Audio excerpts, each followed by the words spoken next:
Hello, everybody. Welcome to Amplify South Asian Voices. I'm super excited to be a host for this incredible event where we're celebrating the brilliance of South Asian voices from around the world.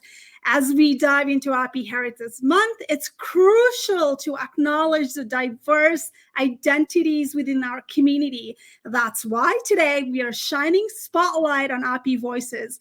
We've gathered an exceptional lineup for thought leaders, award-winning journalists, author, and speaker. Their insights promise to inspire and ignite something special with each one of us. So let's come together to celebrate diversity, equity, inclusion, and belonging. Get ready to be amazed and uplifted by brilliance of South Asian voices. Thank you. First speaker, give it up for Meeta Malik. And she's going to talk about how to get paid what you've earned and deserve. Meeta Malik is a change maker with a track record of transforming culture and business. She gives innovative, culturally resonated ideas a voice and serves customers and communities with purpose. Advocate for including and representing Black and Brown communities. Her book, Reimagine Inclusion, Debunking 13 Myths to Transform Your Workspace, is a Wall Street Journal and USA Today bestseller. Malik has brought her talent and expertise to companies such as Carta, Unilever, Pfizer, Johnson & Johnson, and more. She is a sought-after speaker and coach to startup founders, executives, and publics. She's also a co-host of popular podcasts. You don't want to miss it, okay?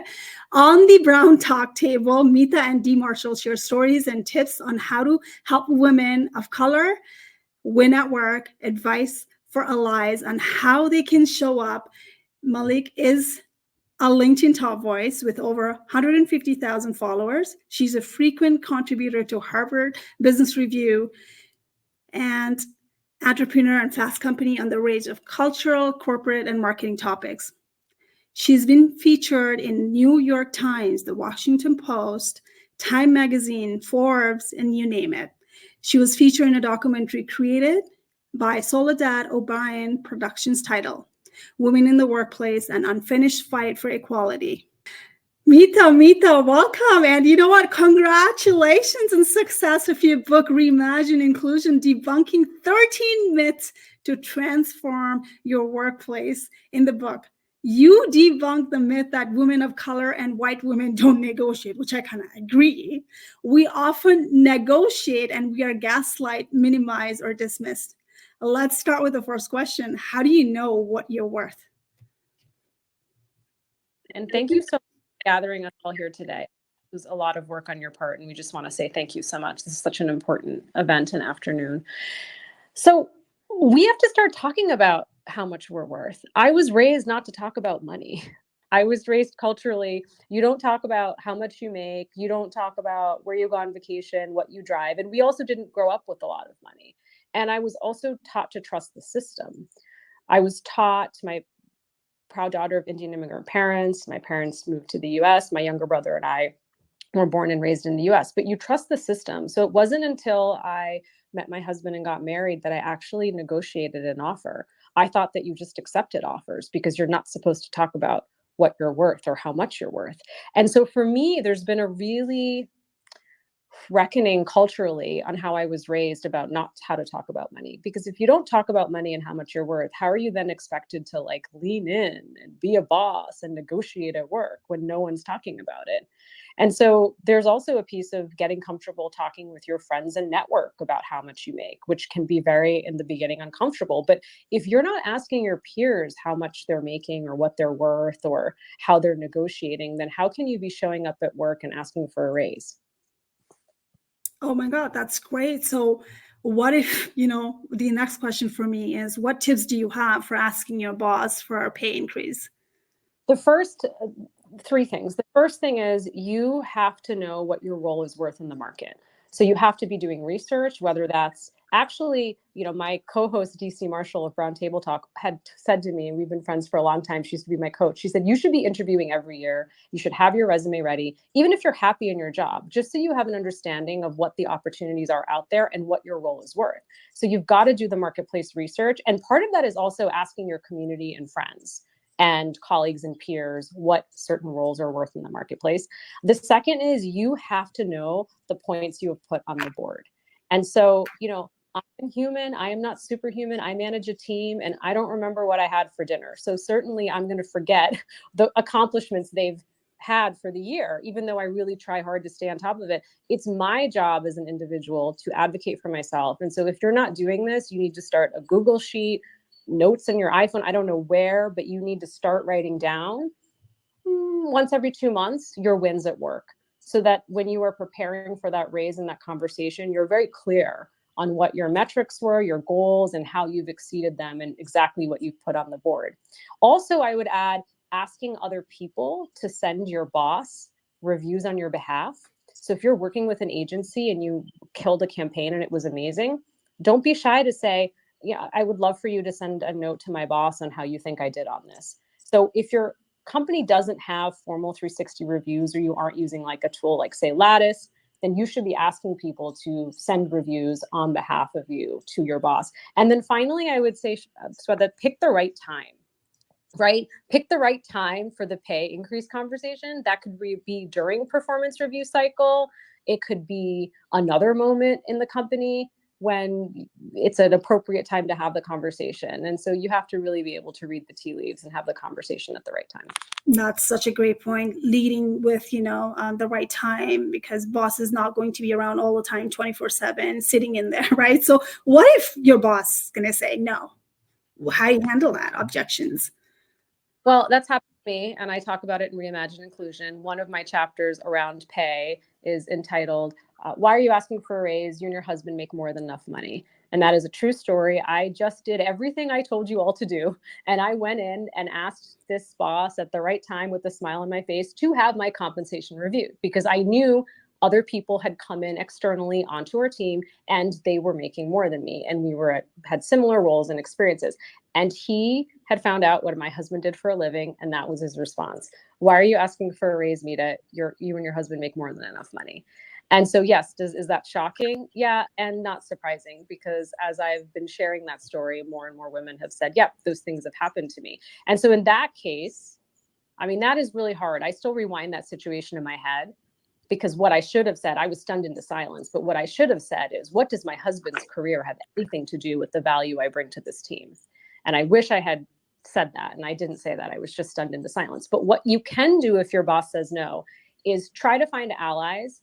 Try to figure out who the boss's peers are. Try to figure out who is sitting in the table when the doors are closed and they are having conversations around compensation, and try to see who else you can influence. And in one role, I ended up going to an executive on the C-suite who was a mentor of mine, and asked him for some advice on negotiation and compensation. And of course, he was excited to give me all that advice, and then asked me, well, why are you asking all this? And then I said to him, I've been trying to think about how I can ask for a raise here, given all of these circumstances. And he was someone who quietly behind the scenes helped me get that pay increase. So just because your boss says no doesn't mean you can't get the pay increase. You just have to figure out who else in the company has power to get you the increase and what you deserve. All right, that's such a great point. Now, for the audience listening to us right now, give me the thumbs up. She's giving some golden nuggets right there. You know how to react. There's a react button. Give her heart emojis, thumbs up. And if you have any questions, feel free to drop it in our event details. She's ready to answer that before she leaves. Now, the last question for you, Mita, is what's the one piece of advice you want to leave everyone with when it comes to pay? You have to believe in your own worth. If you don't believe in your own worth, that you have earned and deserved everything that you should be given, it will be hard to ask for more money, ask for more of anything. And I have struggled that with in my career, particularly when I was early on. I lacked a lot of confidence. I really trusted the system. If a boss gave me feedback that was really terrible and actually really not on point, I would believe it and I would internalize it. So my hope and wish for all of you is that we all have to really come to understand and appreciate what we're worth before we ask other people to acknowledge and value our worth. That is so great. So if we don't ask, the answer is going to be always no. And, when we ask, we better have some reasoning behind it as well. Now, Meeta, thank you so much for coming in. Where can people connect with you and what's coming up? And where can people get this book that it's been one of the bestseller? Oh, thank you so much. Reimagine Inclusion, Debunking 13 Myths to Transform Your Workplace. You can get it on Amazon. You can get it at your local independent bookseller. Please follow me on LinkedIn. I love community and conversation. I don't always get to respond to all of my DMs, but I do try to meet new people, and so happy to connect with you all there. And thank you again for putting together this amazing event. Oh my God, it's amazing that you all came into, my dream. I manifested each one of you on the stage, and I'm not even kidding right now. I saw this vision of South Asian community coming together every AAPI month. I was heartbroken. My soul was crushed every time I did not see people like me, who sounded like me, who had a background like me. I was like, forget it. I'm done venting. I'm going to create this community of people like you who inspire. And Meeta, I got to tell you something, that I got hooked up with your podcast and the content you put it out there. And you gave me that voice of being who I am, owning my identity. And they call me out with a different name, pronounce my name right. I'm no longer going to say, oh, it's okay, you can call whatever you want. No, pronounce it as Sweta Regmi and correct it 1,000 times, right? So we talk about it. That's what happens a lot. And you gave me that voice, and I appreciate you so much. For the audience, thank you so much. You gotta look into Meeta's post and tell me if you do not resonate with you. And she's going to do so many things for you to make sure that you actually get the voice, and read her book. Thank you so much for coming, Meeta. Thank you very much. Round of applause for Meeta. Reacted, give her heart emojis. And our next speaker, oh my gosh, I fell in love with her content. Mansi Agrawal. She made a video and it touched my heart. And whenever I wanted to look at some content, easy to digest when it comes to personal branding or communications, I started looking at her content. I started to follow her. She is joining us all the way from Nepal, and she's going to talk about public speaking, 4 ways to engage and connect with the audience. Mansi Agrawal is an international keynote speaker, communication coach, and corporate trainer. She is over 16 years of experience and is passionate about helping people communicate impactfully on stage, on camera, online, in person. She teaches in her captivating style, in which I do agree with it 100%, using simple words to explain complicated concept. Guys, you got to see her videos, man. It's such an honor to watch her videos. Total followers on social media, over 200K. Go to our Facebook, go to our TikTok, go everywhere. You'll find the breath of fresh air, and each and every video is there. Over millions of views and content. This is hard. This is hard to get the views like that. And she is authentic. So much branded content that no one can miss this right now. Mansi, welcome to the stage. Give her a round of applause, everyone in audience, with a heart of emojis. Mansi, welcome to my show, and thank you so much for being part of this community today. Thank you so much, Sweta. This is quite an honor to be here among all these fabulous speakers. I'm totally looking forward to this. And I was extremely delighted when you asked me to speak, because there's nothing that I enjoy more than doing this, sharing my voice, sharing my words. And here's what I'd like to say at the very outset. I truly believe that if I have one superpower, the superpower I would want to have is to be able to connect with my audience every single time. And that is one of the quests of my life, to help people connect with audience members. And this I really try and do on 4 levels. Number 1, let's say somebody comes in and wants to speak, wants to be a speaker. They want to go on stage, rock the stage with a mic. There are 4 different levels on which they need to be able to connect with the audience. Number 1 always has to be in the preparation stage. At the preparation stage, you can make the most important choice to be able to connect with the audience, and that would be you truly need to understand your audience. A huge part of connection begins with understanding, which is why every time I'm invited to speak somewhere, I put in tons and tons of effort to ensure that people that are going to be in the audience, I understand the demographic, I understand exactly who I'm going to be speaking to. So the first thing you need to do at the preparation stage is understand your audience. The next part of really connecting with the audience is that you need to be able to understand what stories are going to resonate with them. I always suggest to my clients, to all of these people who are going for these fabulous TED Talks, to people who are going to be speaking at government events, to people who are going to be speaking at keynote events, to really start with a story. Because stories have this magical quality of being able to connect with. And exactly how that happens is, let's say we're here today and we're talking about the South Asian community. I start with a story about my childhood when I was traveling abroad and somebody did not know how to pronounce my name, or somebody thought I was too brown for them. Immediately, if I were to share a story like that here on this platform, people would resonate. And that story would be a great point of conversation, a great point of connection, and also establish the context of what we were saying, plus add the credibility of me as a speaker.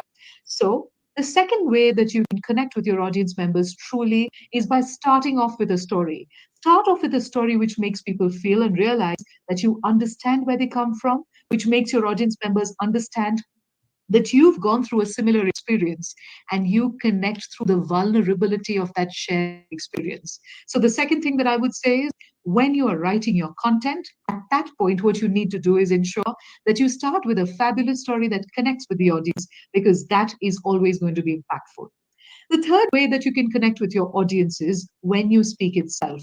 On stage, you can use different methods, such as using the name of audience members if you know somebody. For example, Shweta, if I were to suddenly refer to you and if I were to directly ask you a question, you would feel extremely engaged in whatever it is that I was saying, and you would feel connected to me. So it would make a lot of sense to create engagement through interactions, through questions, and sometimes even through activities. Doing this when you're speaking on stage is a great way to connect with audience members. I'm traveling tomorrow, going to a remote part of Nepal, and I'm going to be speaking to the people at the Chamber of Commerce and Industry there. You'll not believe how much of in depth research I've done on the kind of audience that's going to be there because I want my stories to be relatable to them. I also know that there are going to be 3 or 4 people that I've worked with in the past in the audience. I am going to ensure that I connect with them on a personal basis. I will want to speak about them. I will want to talk about the amazing things that they do because that's going to give me a great point of connection with the audience. So that would be the next thing. Now, after all of this, your body language and your manner is extremely important. In any speech, anytime you're on stage, there are really just 2 things you're doing. You are creating content, you are speaking about something. So your content is the what that you're talking about, and you're speaking with a certain manner which helps to deliver this content to the audience. In terms of the manner, there are a lot of different things that can be done to connect with the audience better. The first, of course, is body language. Open body language, ensuring that you're not hiding yourself behind a podium, can make a huge difference. Just walking around through the aisle, just ensuring that you're making eye contact with people, just making sure that your palms are open and you are sort of referring to people helps you to draw them into whatever it is that you're saying and helps you to really connect with them on a very visual and physical level as well. So, these would be my 4 main tips. The first one, when you're preparing for whatever it is that you're doing, at that point, you need to have a clear idea about exactly who you're going to be speaking to. The second level is when you're writing your content, when you're planning what you have to say.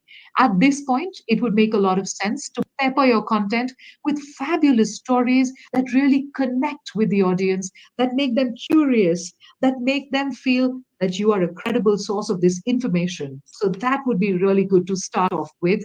And then, of course, as you speak, engage with the audience, ask them questions, get their buy in, get them to feel included. Use names if you know names of people. Not in a dirty, negative way where you make them feel like you're putting them in the spotlight, but just mentioning how amazing they are and maybe something that you've learned from them, or maybe if you're in. And of course, the fourth point would be when you're speaking, the way your manner is extremely important to be able to connect with the people. And that would be fabulous body language, open body language, walking through the aisle, making sure that there's a physical connection and you're moving towards your audience makes a huge difference. Along with, of course, amazing eye contact where people feel connected with you through that. So those were my 4 tips, and I'd be very happy to field any questions that there may be. Oh my God, give it up for Mansi. And Mansi, I have a question for you here. I know that you train Miss Universe competitions, right, in Nepal, right? Is there a different way to approach when they're asking, when they're actually on a universe pageant right there? Like, what's the number one key things that you teach them when you're teaching these individual? Is there a specific way, or do you apply the similar framework in public speaking when they're answering the question on stage down there? That's a great question. And I've been involved with Miss Universe Nepal for the last 4 seasons, but I have coached a lot of other beauty pageant contestants and ambassadors from different parts of the world. I'm already working with somebody from Canada right now for Miss Universe Canada. I worked with a lot of contestants from India as well. So here's the thing. Fundamentally, the rules would remain the same. You would have to display confident body language. The manner has to be really good, effective. Your content has to be cohesive, easy to understand, and all of that. However, here, because you don't have that much preparation time, and because you have just 30 to 45 seconds based on whatever pageant it is to speak on stage, you need to be a lot more quick and you need to be able to think on your feet. Another thing is Miss Universe specifically really prioritizes authenticity. So, what I try to do is I always try to encourage these girls to embrace that authenticity, to understand their narratives really well, and to be able to weave that authentically into the answer on stage is always going to get you brownie points. And how we work on authenticity is this: number one, really help these girls understand who they are, where they come from, the pivotal turning points in their life that have shaped them, because that truly helps in getting a clear cut answer, a sort of clarity about exactly who they are and what they want to represent and stand for.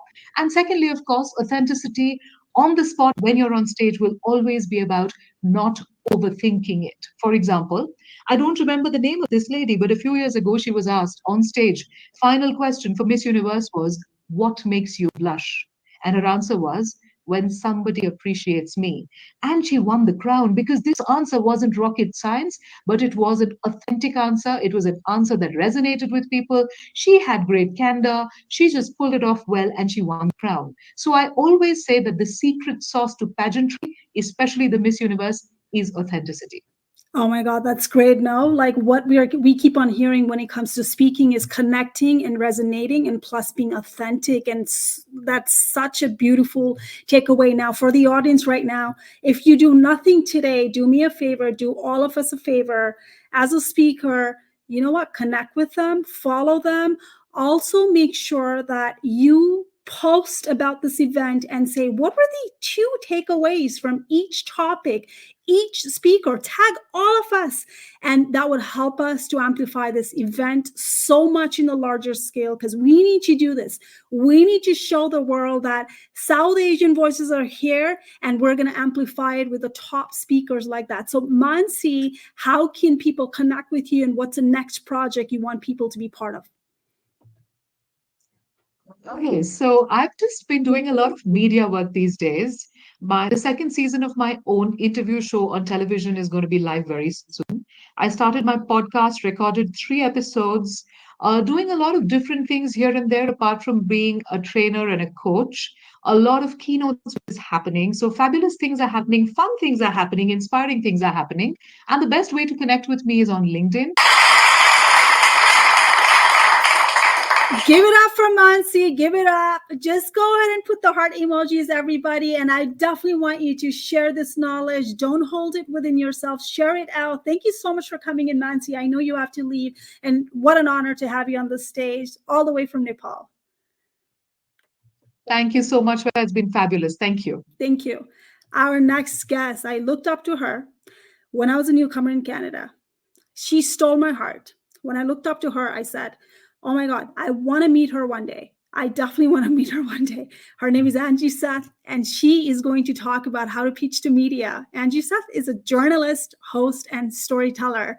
She's been a journalist for over 25 years. Not a joke, not a joke. I've seen her grow. Angie started her career at Omni Television as an anchor, reporter, and producer. From there, her career took heard to airwaves at CBC radio, then back to the television screens and global and CTV news, covering our biggest stories to make headlines around the world. And I mean it. Her show, This Hour with Angie Seth, covered stories from across Canada with a unique perspective that involved both in-depth analysis and thought-provoking interviews. I watched those interviews. It's been amazing.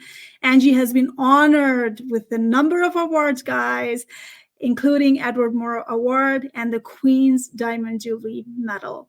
She is a huge advocate for women's and children's rights, a voice for survivors of domestic abuse, as well as for DEIB, raising volume of the voices of the BIPOC communities, breaking barriers, combating racism and discriminations, and working to build bridges and opportunities for gender equality and rights. When I got invited to our show, we talked about no Canadian experience, something that we all deal with it as a newcomer. She asked me fabulous questions. I didn't even know her, but I felt like, oh my God, I had a fan moment. I was really nervous, Angie. I'm just disclosing right now. You did amazing. You asked great questions, and I felt like you're amplifying newcomers' journey in Canada without no Canadian experience. Welcome to my show, and she's going to talk about how to pitch to media. Thank you, Angie, for coming in today.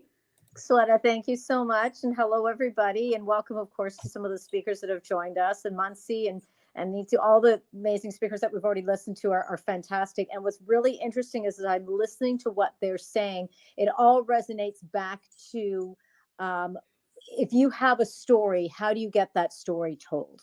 How do you get people to listen to that story?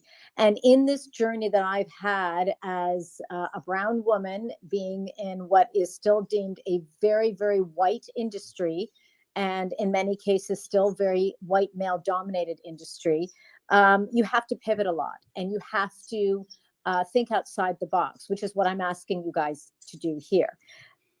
Bottom line is newsrooms are looking for that hook. They're looking for something that is going to be interesting, exciting, sexy, different. They want that kind of niche.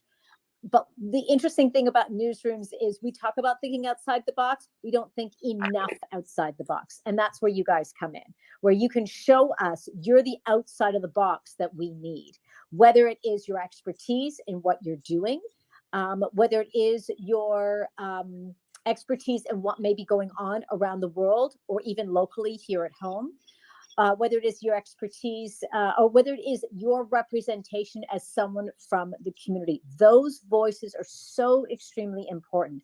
Why? It's now mandated. We need to talk about diversity, equity, and inclusion. We need to show those diverse voices, and we need to hear those we need to show those diverse faces, but more importantly, we need to hear those voices, not as a box that we check off, but as a representation of who we are as a community and who we are as viewers, listeners, and readers. So they are looking for that kind of a hook. But you guys you have every opportunity to sell yourself and pitch yourself, whatever the subject might be. Because again, you're looking for something that is going to be new, unique, and different. Why am I going to watch something on the 6 o'clock news on CTV or CBC, for example, when Global and City are already having the exact same story? Give me something that's going to take my story to the next level. And that is you. That is your voice. That is who you are, whether it's, as I said, represented in the community or whether it is your expertise. And there's so many different things that you can do. Reaching out on a regular basis is a great thing. As journalists, we're busy and news is breaking constantly, and we're rushing around and we're trying to get all the different elements. So if you see something that's happening and it's breaking, reach out and be like, if you're looking for commentary on X, Y, or Z, I'm available. Brilliant. You've done half the work for us already. And we see every opportunity we can to speak to someone, to listen to someone, is an opportunity. It is a privilege. You are doing us the favor. We are not doing you the favor. Understand that. When I spoke with Sweta and she pitched me her idea, we went back and forth a little bit and we molded the conversation in the direction that I felt, what are viewers going to want from her? What are they going to want from this conversation? And ask yourself that.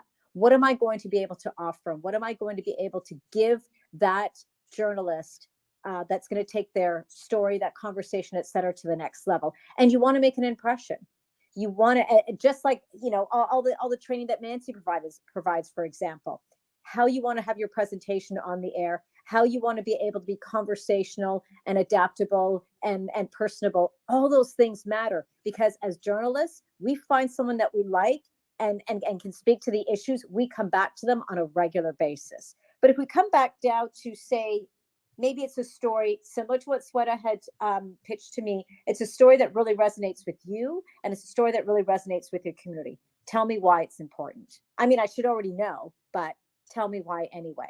And feel free to come back and tell me why again, and tell me why again, and tell me why again. We'll develop a relationship. I can guarantee you that. And that's what journalists are also looking for. The way we work is there'll be a story idea, and then we've got to pitch it to our producers. In other ways, you may be producing your own show like I was doing with my other producer, and you can bring these ideas to the forefront on your own. So there's so many different areas to do. And don't be afraid. Don't be afraid to do it. We are not some, removed entity that you don't have access to. You absolutely do. LinkedIn is a great resource area to do it. All the social media is a great way to be reaching out to journalists that you watch, just to reach out and just to make that connection. It is wanted. Believe you me, it is wanted. But know that your voice has worth. Know that your voice is representative of what the issues are that are happening in the community. We have a mayoral election that's happening in Mississauga, for example, in Ontario. For those that are not part of Ontario, it's happening in Mississauga, Ontario, and it's happening next month. Why do I need to talk to you? In fact, I should say, can I talk to you? Because I want to know why those issues are important to you.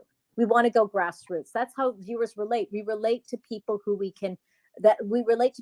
refer to as our neighbors, as the people that we work with, that you see at the grocery store, because we're all talking about the same things. Yes, we have experts and whatnot, and that's where you can come in as well, saying, I'm an expert on this, X, Y, and Z. But when it comes down to that grassroots level, your average viewer, listener, reader gets it more.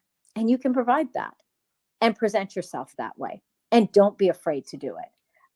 The doors are much more wide open than anyone could see. And I think Sweta would agree to that. And other people, a lot of the people that I would talk to are people that reached out to me because they had something important to say.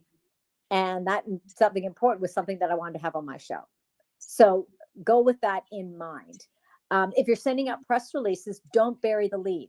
Give me something that I can see within the first few lines of that press release. Because I'll be honest, we don't have time to read more than what's there, because we're constantly going. Stuff is happening. But certainly give us the hook so we start the conversation. And you would be amazed at how many people are going to want to have those conversations with you. Like I say, it is no longer a closed door. And then once that happens, stay in touch. Make that connection. LinkedIn is a great place to do it. We know it's proper, it's legitimate, it's whatnot. No one's going to be sort of stalking you or anything like that.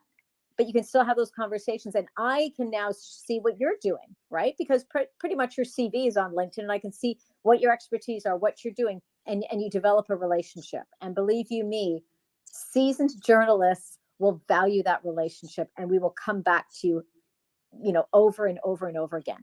In my journey as a journalist, I'm going to be starting a podcast. And one of the things I said to the speakers that are on the stage right now, and to others that'll be joining later, is like, I need you guys on the podcast because we need to have these conversations. And that's how we develop relationships. So my advice to you is believe in what you have, pitch it to us, create that relationship, and go in with the confidence to know that you're the expert in this story. It's not me. Oh, I hope that helps. Oh my God, that's the last line right there. Thinking that you are the expert, going on it. And a couple of recap that I may want to touch on it that you highlighted is reach out. Don't be afraid to reach out. Pitch them the right story. trending topics, what's happening right now, what's in for them. It's not about what's in for me. I know when I don't do a lot of media pitches, believe it or not. I've been featured over like 100 times in media. You're so right. Same individual keep on messaging me, hey, I thought about this. Are you in? And because of the relationship building on it, they keep on coming back to me. And this has been such an honor. When I reach out to Angie, I genuinely wanted to talk to her. I had no idea, like, if she would even respond to my email. So all I said was, "You're fangirl." And I said, I've been following your journey from Omni News Channel as a newcomer in Canada so many years ago. And it's because of people like you right there on media, I feel so connected. And I would love to drop in for any insights on these kind of topic. I laid out the topic on what I feel like I'm an expert on it. And I think after 2 weeks, she reached out to me, hey, are you available? I was like, oh my God, this is happening. I was jumping. I had you on my vision board, Angie. I mean, that's a good example right there, right? I mean, if you've reached out to me and I haven't gotten back to you right away, it doesn't mean it's a no. It doesn't mean it's a no. So remember that. It's never a no until I say no. But I'll almost guarantee you this. If it's a no for me, it'll be a yes for someone else. And we worked in newsrooms together. So I might say, Sweta, this doesn't work for my show, but talk to your morning. Here's who you should talk to. I'll let them know. Oh my God, that's a great point. That is I honestly thought that she's just going to disregard my email. So and when I got it, I was like, oh my God, I get it. And I think I've gotten that a lot. And I've just had just patient waiting for me. It's going to happen. I manifested it's going to happen. And oh my God, it was truly an honor to go through that national TV at that point wow. That I'm still blushing when I talk about it. But you were awesome though. Like you were so good. We got great feedback from the control room, from the producers, and it was great. And now the other part, guys, remember, is now you're in the system, right? You're in the system. They have you down as, here's someone who can talk about X, Y, and Z. And they'll be like, oh yeah, let's reach out and see if she can talk about it. If not, maybe she can give us someone else who can, but you still become one of their permanent contacts. Is that how it happens, really Angie? That's a very good point for the people. Yeah, no, absolutely. You're in the roster, right? You're in the roster, right? Because we put everything, I mean, at least I know at CTV, we would put everything in what would be sort of our Outlook page in terms of who our contacts are for what. And we put in there, spoke with, Sweta with regards to Canadian experienced new immigrants. And so they're like, hey, does anyone know about, okay, let me do a search. Oh, look, these names have come up. Let's reach out to them. So, I mean, there'd be a number of you that would be excellent voices around the mayoral election. If you're located in that city, you'd be excellent voices because you'd be talking about the issues that are important to you, whether it is as a resident, as a business owner, as a newcomer, what have you. You're going to have a brand new mayor. And you want to make sure it's the right person. So we want to hear from you. We want to talk to you. We want to know where you're going to be that day. Let us know. You've done half the legwork for us. Wow, that's a great one. So give it up for Angie, everybody. And if you have any questions for her, drop it on the event details. I'm going to take it later on. Angie can respond as well. Now, Angie, for those people who want to be connected with you, how can they connect and what's coming up? I know you said podcasts. I'm looking forward to it. The best one sort of where I can streamline it will be LinkedIn. So look me up on LinkedIn. And in terms of what's coming up, so I'm looking to do, because I'm no longer with CTV, unfortunately. So here's the other thing, guys, that I just want to sort of throw in there. I don't want to run out of time and go over time here. But I'm no longer with CTV, unfortunately, not by choice. Was part of the 4,800 people that got let go 3 months ago. And some of my most esteemed colleagues, unfortunately, are part of that. But as journalists, we don't stop telling stories unless we choose to. And I'm not done telling stories. So as I mentioned, a podcast is something that I'm looking into. I'll probably also be looking at doing some documentaries. I've been speaking with some people.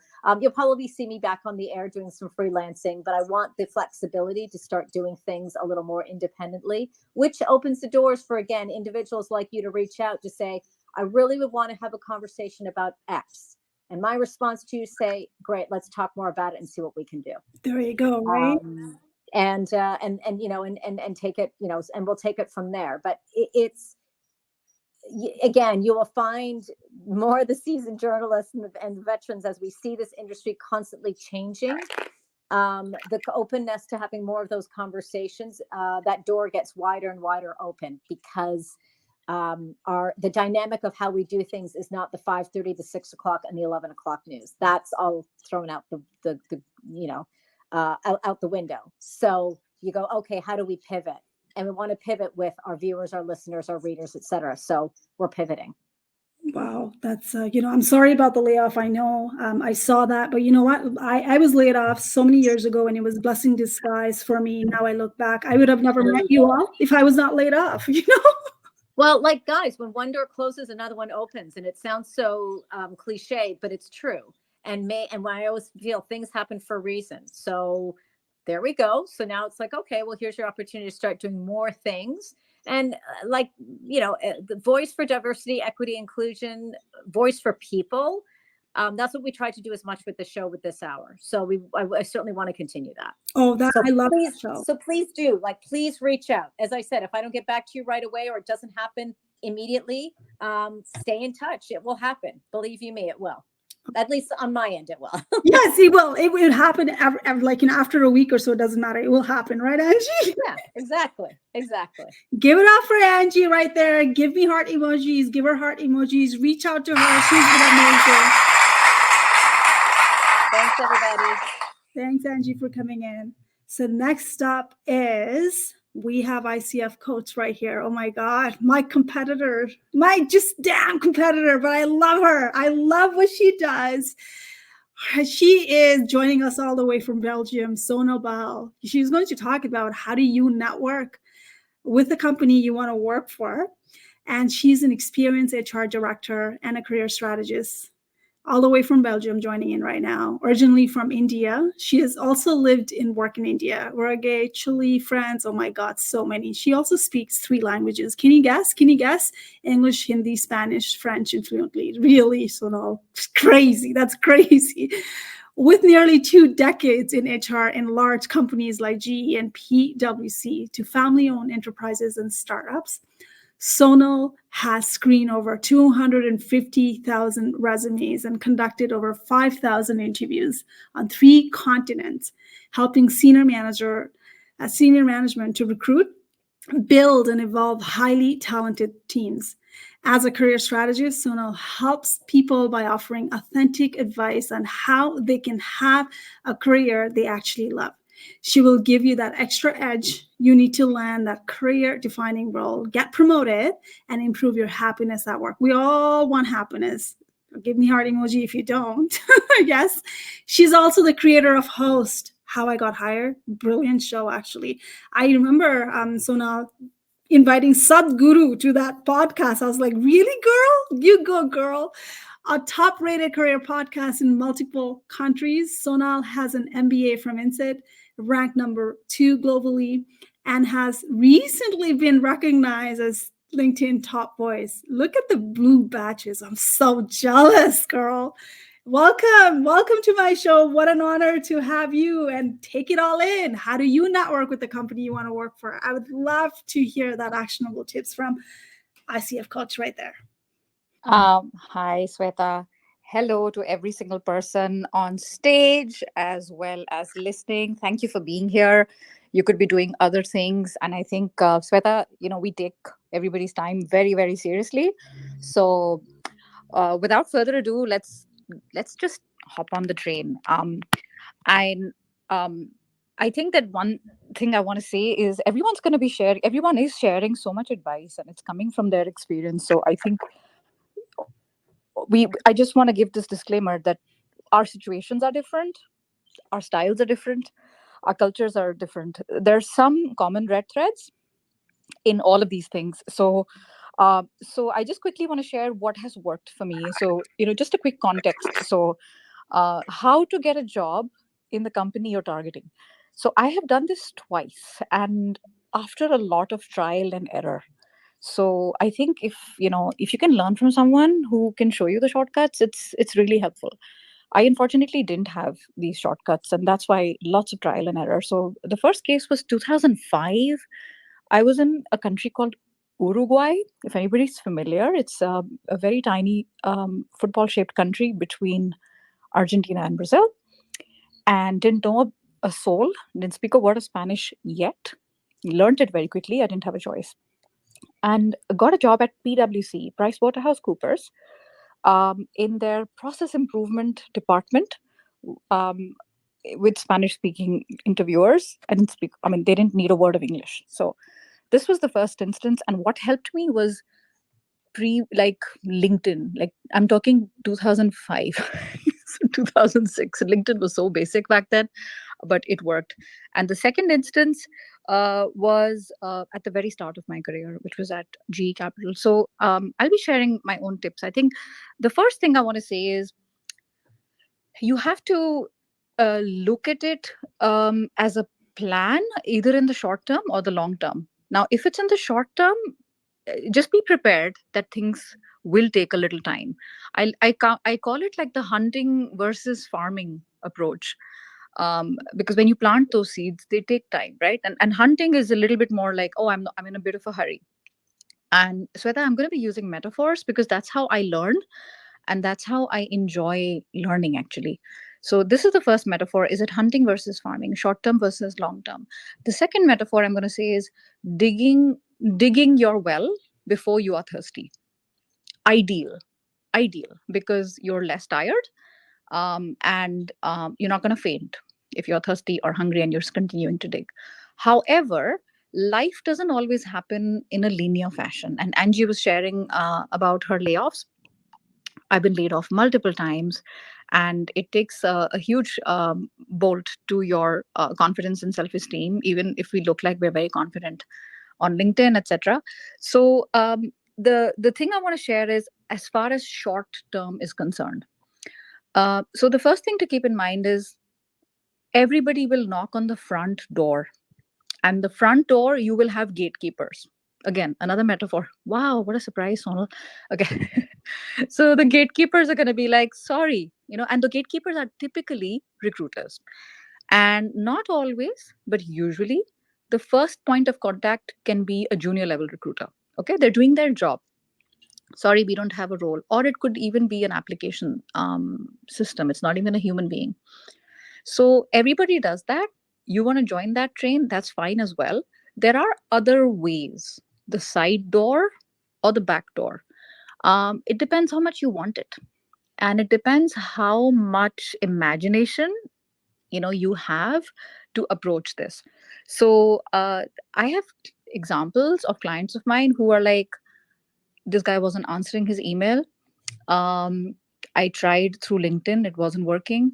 He has a public Instagram profile. He actually answered the DM. Or I was following his assistant on LinkedIn. The assistant answered. So there are various ways. I'm not saying that you'll always get a yes. You'll always be told, yes, come in. Sometimes through the front door, maybe, but sometimes through the side door. So just keep this in mind, because this is the most important step. We sometimes give up, Sweta, before we have even begun. And have like we make a plan like, I want to do a master's in journalism. I'm going to make a plan, right? I'm going to be like, okay, I have these 5 schools I want to apply to. Okay, I want to move abroad, Sweta. I'm going to make a plan. Where do I want to go? I want to move to Canada. What do I need to do to get there? Similarly, we make a plan to get into the target company. It doesn't just sort of drop from the ground, right? So the next thing you want to do is find out who could be potential ambassadors. These are people who will sing your praises when you are not in the room. They may not be your friends yet, they may be friends of friends who would praise you and say, I think you should talk to Jesse because this is a guy I know and I worked with him and I vouch for him. And one guy I had on my show is called Bob Berg, and he talks about it. He said, you're living on borrowed credibility and you're riding on their coattails. That's a very good thing because by default, if I trust Jesse, then that person will trust Jesse as well because he trusts me and I'm the middleman. So, who are those people? Maybe they are not your friends yet. But the most important thing I want to say here is yet. That is a growth mindset. That is very difficult. When times are hard, growth mindset is difficult. And I'm telling you this from experience. The victim mindset is very attractive.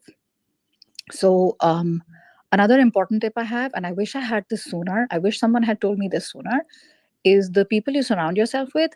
Jim Rohn said, right, you are the sum of 5 people that you most spend time with. I don't know what research he's done to prove this, but I think he said this back. I think he said this back in the 1970s. The good news is in 2024, those, sorry, my dog's barking. I'm going to go somewhere else. So the Okay, good wait, news, it's personal, like personality signing in. That's okay. Let it go. yeah, she's like, there's a dog bothering her. She's like, yeah, I'm going to speak my mind. Yeah, this is not a good time, Sydney. So, what was I going to say? Shucks, I lost my train of thought. It was related to, Victim mindset. Like, who were you surrounded with? yeah. That's 5 So the people. good thing is in 2024, the people you surround yourself with, guess what? They don't have to be in the room with you. They can be online. Mhm. Like some people I spend a lot of time with, they don't even know I exist. Because they're mentors of mine, or maybe I have worked with them from far away, but I've never met them. And that's good. You want to surround yourself with people who tell you, hey, you want to work at Google? I think it'll happen for you. Instead of Google, who do you think you are, Sweta? Like, that is never going to happen. That can bring you down, and that defeats you before the race has begun. Okay, so the digging the well before you're thirsty, and long term and short term, right? Because you want to you want to see hunting versus farming. I'll give you an example where this can work when you are short on time. Okay, and that is the power of a very, very, very well crafted, highly personalized cold email. And I have sent so many of them for the podcast. I know it's not the same thing as looking for a job, but let me tell you, you're making an ask. You're asking someone for a favor. And one thing I'm proud of, because there's so many people, you send it so many times. But one that I'm particularly proud of is a coworker who might know, who Nina and Jesse might know. His name is Daniel Roth. He has not said yes to any podcast. I don't think so. Outside, he said yes to mine. And one of the reasons was he felt like, wow, she knows, she I feel like she knows me really well. So how can we do that to get the call? And the smaller the department or the company we're targeting, the better it is. The bigger it is, it's a behemoth. uh, not sure it'll land on the right desk. We don't know that, right? You said, Sweta, Angie answered, right? And it must have been a very powerful cold outreach. So do not discount that. It may work, it may not work, but practice detachment. Send it and then not, refresh your email every 10 minutes. And has he called me? Has he written back yet? We don't know, don't care. But whatever you could do, you've done. And it's like, wow, I've been following your show, and I would really like, and the more specific your ask is, the better. I have 15 minutes with you for a coffee? I don't know how many people have time for that. Can I have 15 minutes with you? I'd like to buy you coffee, and I'd like to get advice on X, Y, and Z. I'd be most grateful. However, if you can't, I will totally understand. That Bob Berg, he calls it the exit clause. So you're making it easy for them. If they say no, you have immediately removed the awkwardness. And guess what? When we say, if you can't, I will totally understand. Guess what happens? They say yes. They're like, oh, like, how does she know what I'm going to say next? I might surprise myself. I'm going to see what they have to say. So you need to have multiple strategies. You need to be firing multiple guns at the same time. Yet another metaphor. Front door is not the only answer you need. And sometimes, guess what? No is a not right now. No is a not right now. And when you do have that conversation, Sweta, it's so important how you end. It is so important, not just how you started and how excited you are, but how you end matters a lot. Thank you so much. I really, really appreciated it. Send them a thank you note. And at the end of that conversation, hey, Dan, this was so helpful. Is there anyone else you think I should be speaking with right now? Get 2 names. Meet those 2 people. Tell them they were referred by Dan. You'll be like, oh, yeah, sure. And when you meet those 2 people in the same company, get another 2 names. You are deepening your network inside that company. So we're broadening it, but you're deepening it. And I think one thing we can all agree on is one thing we are all craving is connection, especially in a post pandemic world. We don't want to be feel used. We don't want to feel like she only reached out because she needed a job.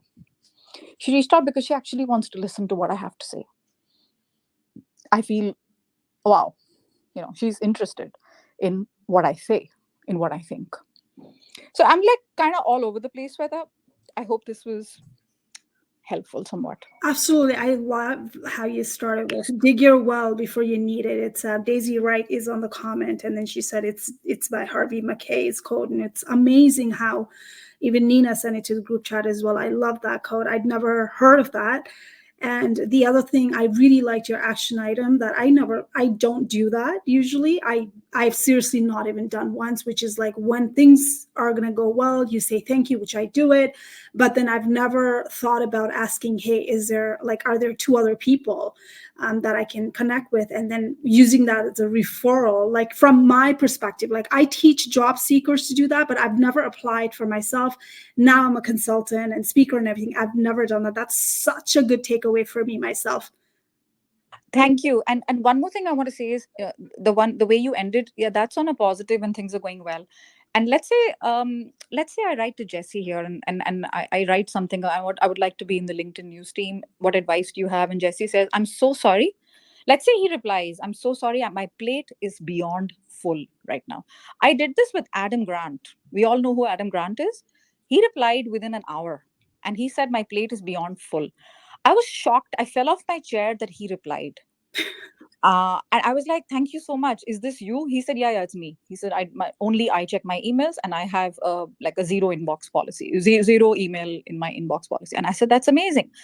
Who else do you think I should be speaking? He gave me names and they were amazing people and they were on the show. But this is when it's a yes, it's great. Can you give me two names? If it's a no, when we say thank you because you still replied to me and I really appreciate the kindness, that reply to a no, I think 99% don't do it. So including like clients of mine who get rejected, I tell them, write to them, say it doesn't matter, thank you so much, I am still interested in this company. I'm unbelievably disappointed because I thought this role and I were such a perfect match, but listen, I completely understand, you've got to do what you got to do, but in the future if anything comes up, please remember me because I would love nothing more than to work with you guys. That's such a great advice. And I have examples on my podcast of people who were like literally within a month they said, oh, that guy we hired, he quit. It was not a good fit. Are you still available? Like I've had people from Harvard Business School who told me this. Like literally they were hired in Harvard Business School. Because nobody, like what do we do when we get a rejection? It's such a painful thing for our pride. And what do we want to do? We want to delete that email or we want to forget about it. We want to drink, go to a bar and talk to our friends. Sometimes the no is not even like we don't like you. It's just let's not take it personally. And how it's not about converting the no to a yes. It's about just saying thank you. You saw me. And that is awesome. That is amazing. So what's coming up next in your pipeline? Any free resources that people should reach out right now and then download it right now? Anywhere else that they can find amazing thank you info? so much. Thank you so much for asking. No, I think I would just say that I love these conversations, Sweta. I'm so glad you're organizing this. If anybody wants any like details, you can check out my website, superchargeyourself.com. But I will invite you because if you're listening to us right now, it means you are kind of a fan of the audio medium, which means you probably listen to podcasts. So if you like podcasts, check out my podcast. It's called How I Got Hired. And I interview amazing people from around the world. And I literally ask them this question, among other questions. I asked them this question: how did you get hired for that role that changed your life? And these are very honest, amazing conversations.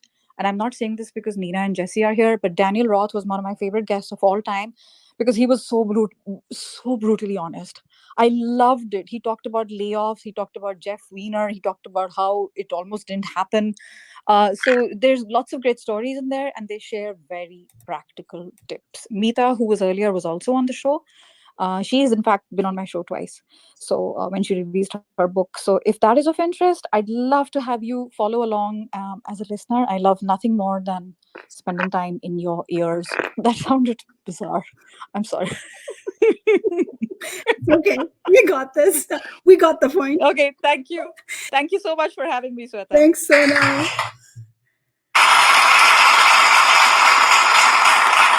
Give it up for Sona. Right. Next one for me.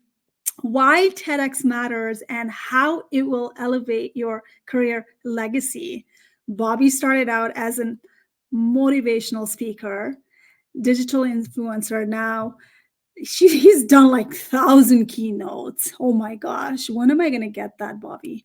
Across 4 continents over the past 20 years, he's done 5 times. He's on that TEDx stage 5 times, and he says that he rejected 3 others. Oh my God, what an honor to reject TEDx, really? Who does that?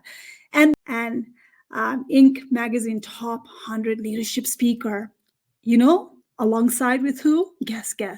Richard Branson, Brene Brown, and John C. Maxwell. Wow, what an honor, right? Most recently, a LinkedIn top voice, Blue Boys. Guys, I'm so jealous. But I'm so happy for you. He saw the power of social media, so he started investing in content back in 2011. And you know where I noticed him? I noticed him on Twitter. You know why? Tick mark. He was already blue tick mark verified. I was like, this guy's big shot. I got to hang out with him, which I did. So then I invited him for so many, collaborations. He was so gracious. He focuses on helping professionals land a TEDx talks. That's his forte.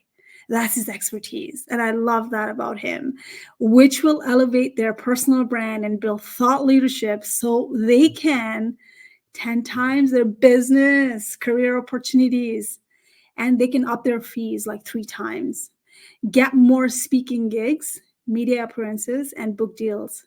I cannot believe TEDx actually does that. And he's here to tell you today why TEDx matters. Bobby, welcome to my show. It's such an honor to have you. Wow, that was a fantastic introduction. I'm completely honored. Can you hear me? Yes, go for it. Oh, This is all okay. yours. Can't wait. Okay, good. So, look, I'm happy. That was a great intro, and I think I'm going to start by sharing a little story, which is, in terms of why TEDx matters. When I first got asked to do a TEDx talk, I was like, what's TEDx? I didn't know what it was. And so I started researching it and doing some Google search and whatnot. And I was like, wow. I was like, holy amazeballs. Like every single prominent political scientist, philosopher, political leader, business leader, just these amazing people had done a TEDx talk. And I was like, wow, I gotta do this. This is kind of cool. So let me get into this and learn more about it. So when I did my first TEDx talk, I realized it was going to be a really big deal, especially because I knew the video would be a great PR tool for me, a great brand. And that's the number one reason why a TEDx talk is so relevant, because it's a huge brand boost to whatever you're doing. Whether you're in your career or you were in a business, if you're a TEDx speaker, it positions you as an authority, as a storyteller, as an expert, as a good speaker, as a good coach, as a good consultant. And so it helps in every single aspect of your career, business or corporate or otherwise. And so that's why I knew right away I had to do a really good job of it. And so I was kind of nervous actually, and I was like, what am I going to talk about? Because the first thing they say is give us the biggest idea of your life, dive deep into it, tell us your personal story, use minimal slides, and do it in 18 minutes. And I was kind of freaking out because like 18 minutes, like, oh my God. That's so short, and minimal slides. I love my slides. Oh my God, because I love my PowerPoint. So I was really nervous, and I practiced that TEDx talk 30 times. But then after that, I decided to launch my whole social media digital campaign, which you said 500 followers, but actually it's 650,000 followers. So I have 500,000 on Twitter, 70,000 on LinkedIn, and another 35,000 on Instagram. But that's been a big part of it, because I know that it was going to change my life. And here's what happened. It did change my life. After that first TEDx talk, a few things happened to me. Number one, I got a speaker agent. And so instead of me having to hustle for business, they were hustling for business on my behalf. Number two, I was able to negotiate higher fees. My speaker fees went to 2 to 3 times the normal rate that I had before. Number three, I started getting international speaking gigs. So I went to India, which was actually interesting because for a Pakistani to get into India and go through the the rigor of getting a visa is really, really hard.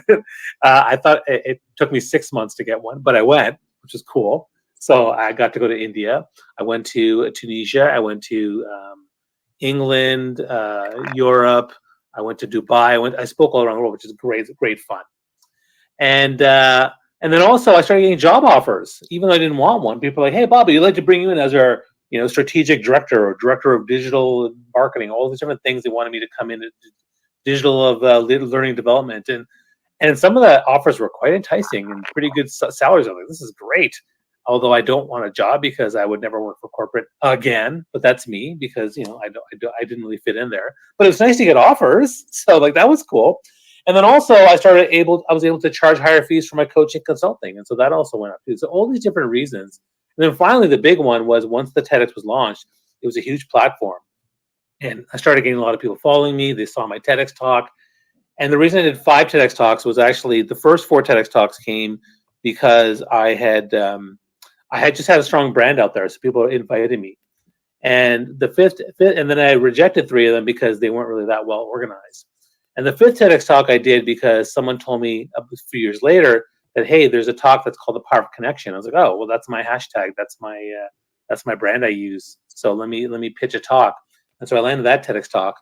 And one of the big goals for me for the TEDx talk is to get the TEDx talk featured on the TED.com site.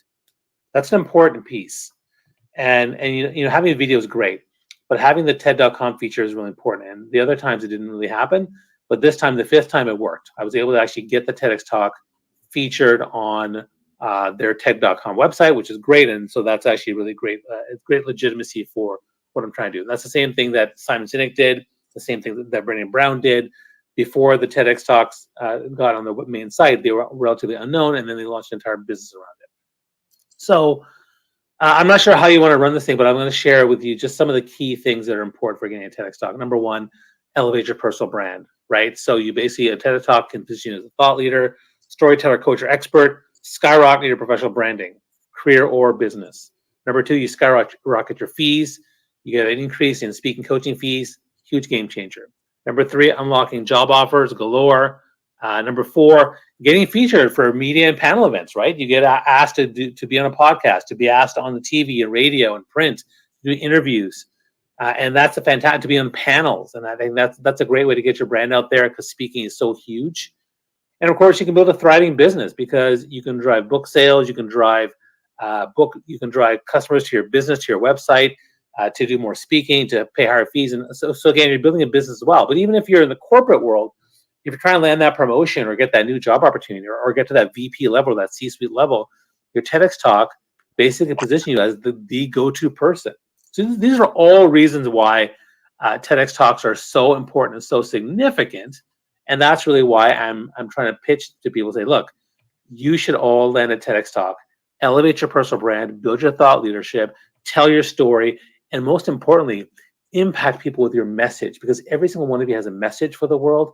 Every single one has many stories that's going to impact maybe 1,000 people, maybe 1 million people, but even that one person is going to be changed by what you have to say for them. I think that's so incredibly important, and that's why it's a huge part of what I'm doing now. And I hope that's enough, but I'm happy to take questions or any follow-ups you want to give me, Sweta. Absolutely. Well, thank you so much for sharing that. That's great that you were actually sought by someone else, so you didn't have to go and pitch in. How does one get it? For those people who are speaker and they don't want to go back and get the gig and everything, like what's the best thing to do as a speaker to go and then get those people who are going to sell for you? And what are the fees like if you want to hire people like that? So I'm pretty sure people in the audience, they want to get the speaking gig or something. Maybe talk about that cost as well, if that's something that people wanted to ask. Well, so in terms of getting speaking gigs versus TEDx talks, I mean, the general idea for getting TEDx talk, first of all, is to have the really good idea, because most people's ideas are not that great, to understand the entire process of who to talk to and how the applications work, and then how to maximize your application. Now, when it comes to getting paid speaking gigs, again, similar, it's important to know your target audience, to understand what assets you have. And then the hardest part for most speakers is to have a clear brand and knowing how to pitch. And so when I ran my speaker mastermind before the pandemic, and then I ran the TEDx thing now, it's about helping people figure those things out. In terms of how much it costs, I mean, coaches cost from really, really cheap to really expensive. I think it's important to understand, the person that like, and trust is the first thing.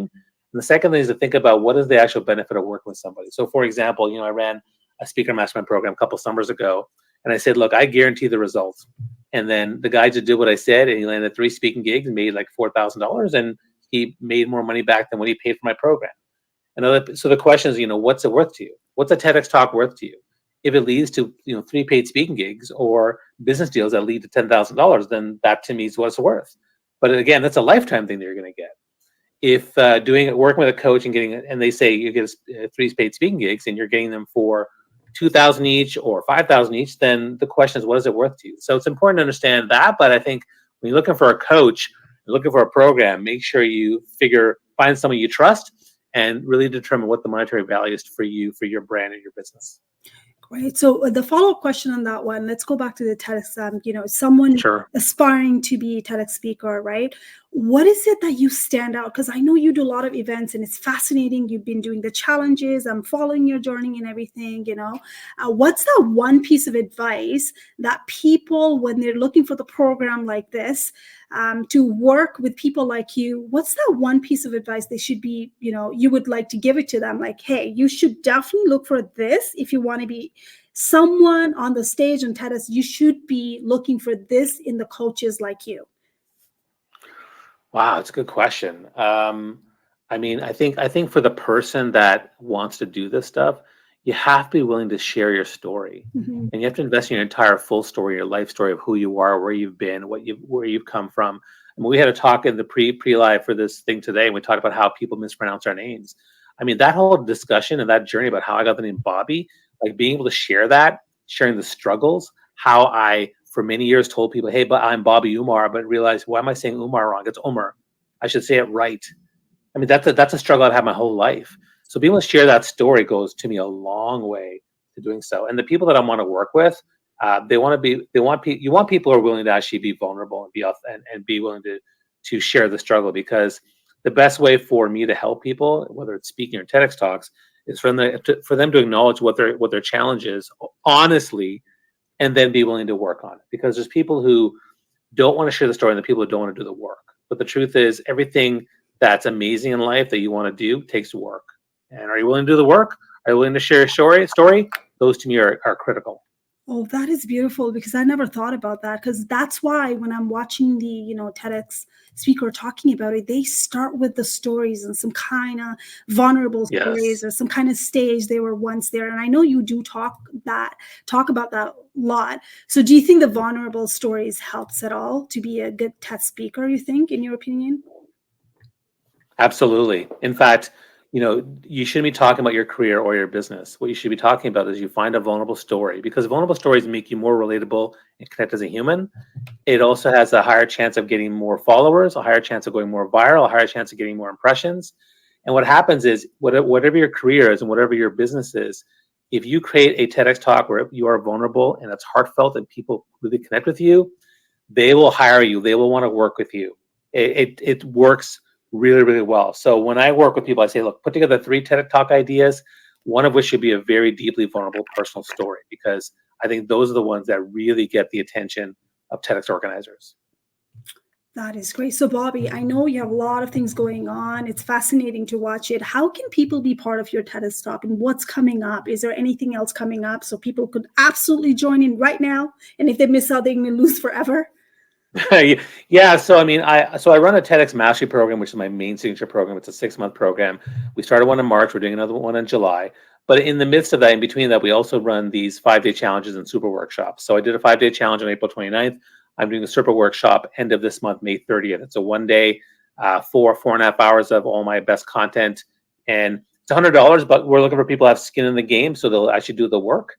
And but you'll get incredible content from me. You'll get access to a great group of people, and that's happening. And you'll get a replay if you can't make it. So again, great value for that. So that's what I'm doing. And then also, you can always ping me anytime. And I talk about TEDx a lot and speaking a lot, so you can always comment on my posts, and and follow what I'm doing, and you'll be able to see me on all the different platforms.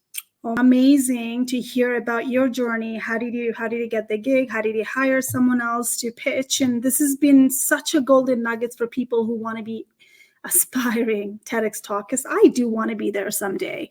Obviously, I'm going to be reaching out to you soon as well when I'm ready to do that. And thank you so much. And people can follow Bobby, all of them on the stage. I kid you not, they charge for speaking, and you have to pay for this when you go outside. But today is your lucky day, because we are honoring South Asian voices right now within the community. They came here to give it back to the community. Give it all for Bobby. And thank you so much. You're an amazing voice. Thank you, Sweta. You're fantastic, and you're also helping our voices too. Thank you very much. Thank you so much. So next stop, oh my God, Nina. She's going to talk about 5 actionable steps to conflict resolutions at work. Nina Melendez-Ibarra is a half Sri Lankan, half Puerto Rican journalist. And trust me, I had no idea until I saw one post. She talked about something which hit home. And I was like, I gotta follow her. I gotta talk to her. And I was so fascinated by her journey. She shared beautiful stories, how she immigrated, what happened, vulnerable stories right there. She is currently working at LinkedIn Editorial. She hosts a program. And by the way, Nina's team has been nominated for Emmy Award as well. I cannot wait for her team to get this award. Let's manifest that for Nina. As a host of 2 shows, she's interviewed thought leaders such as General Petraeus, Dr. Ibram Kendi, Jennifer Garner, Brooke Baldwin, and Deepak Chopra.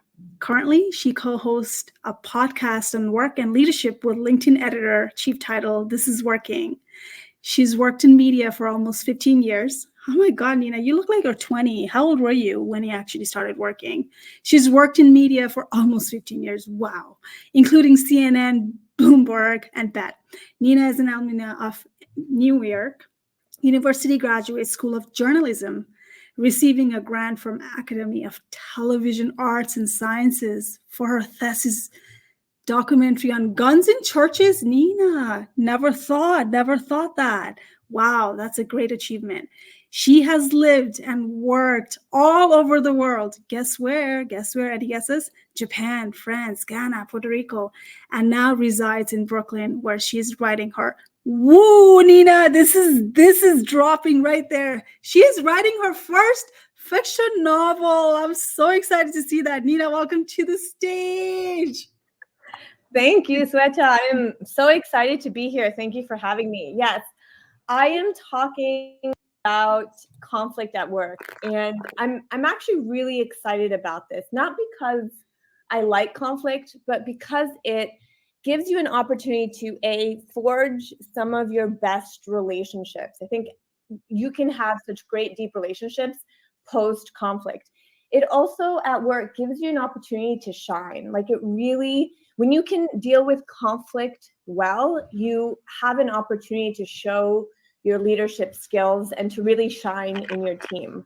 So I've got 5 tips for you all.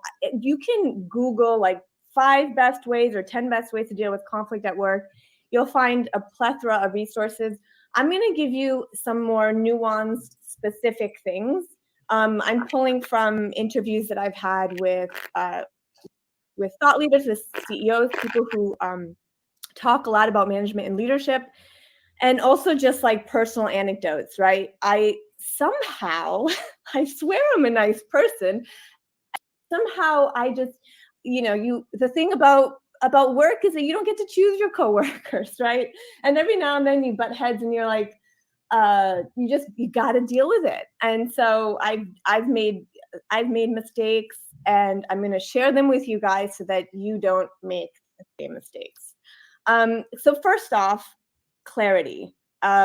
When you have a conflict with someone, the most important thing is to get clarity on what the issue is, or that there was an issue. So I spoke with Joseph Fuller recently at a summit, and he's a Harvard academic. He also has a consultancy on leadership and management.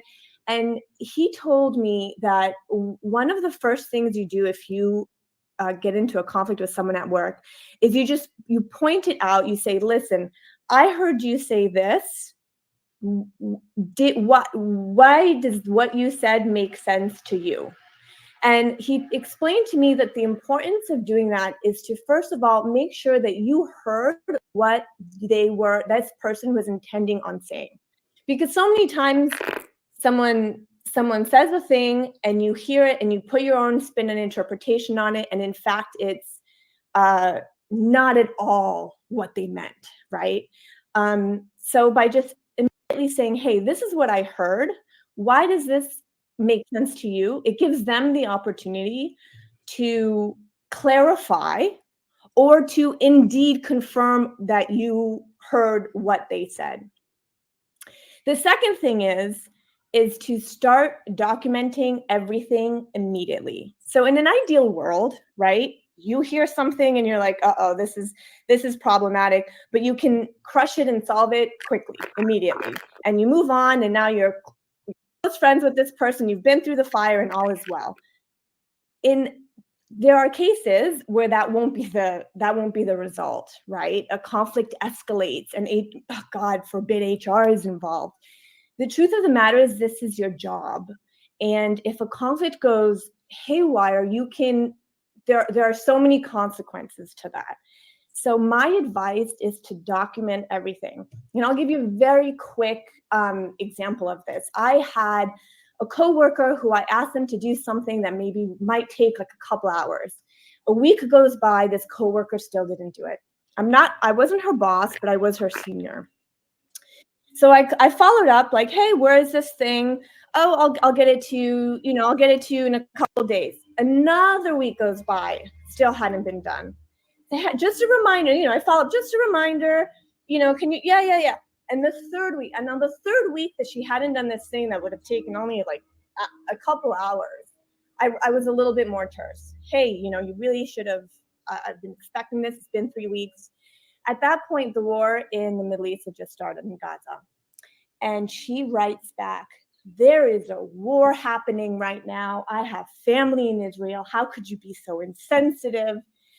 And I mean, immediately I had to screenshot everything. I had to document the emails that I had sent her, asking her for things 3 weeks before there was ever a conflict in the Middle East, and talk to my boss, because what I didn't want to go out was that Nina is insensitive and Nina is not being empathetic to the conditions of the world and to me and to my personal. So it was like immediately having to document, and I replied and I documented my reply, get everything in writing. Super important, always cover your bases, always cover your butt. The third is to communicate. Super important that as soon as there is conflict, you get if possible together in person with the person that you have a conflict with, and to crush it immediately. I would say after 48 hours, it's almost too late. Do it soon, right? You get the clarity, like Joseph Fuller was saying, like, why does this make sense to you? And do it soon so things don't fester, so you don't start making assumptions, so they also don't have a chance to talk and to start spreading rumors or to start like any toxic behaviors. Talk to the person, and if possible, do this thing called the walk and talk. And I knew a people leader at a very big workout company, not a workout, fitness company, right?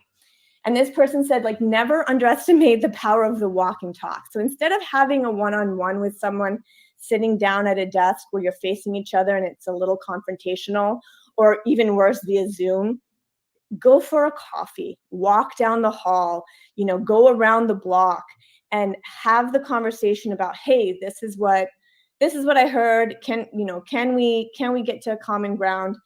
Have that conversation with the walk and talk if possible. So communicating is key. The fourth I would say is that when you're communicating, remember you guys have a common goal. Like your coworkers, you can be very close with them. I hate this idea that they're family. Just The common goal is not that they become your best friend.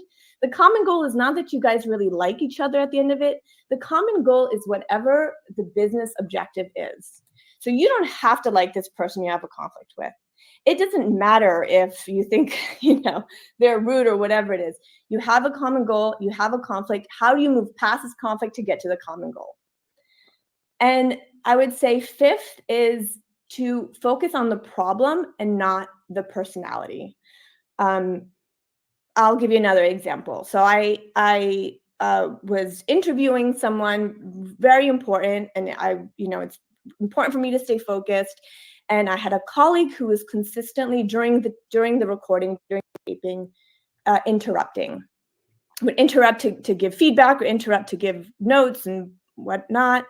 And I'm someone, like, my brain, if I get interrupted, I just can't. It's really hard for me to jump back on the my train of thought. I get completely distracted. And I didn't want to correct this person in front of this other important person, right? And my colleague just kept interrupting, and my God, I wanted to, I knew she was really stressed and there were things happening in her house, whatever. I waited until the recording was over, everyone left.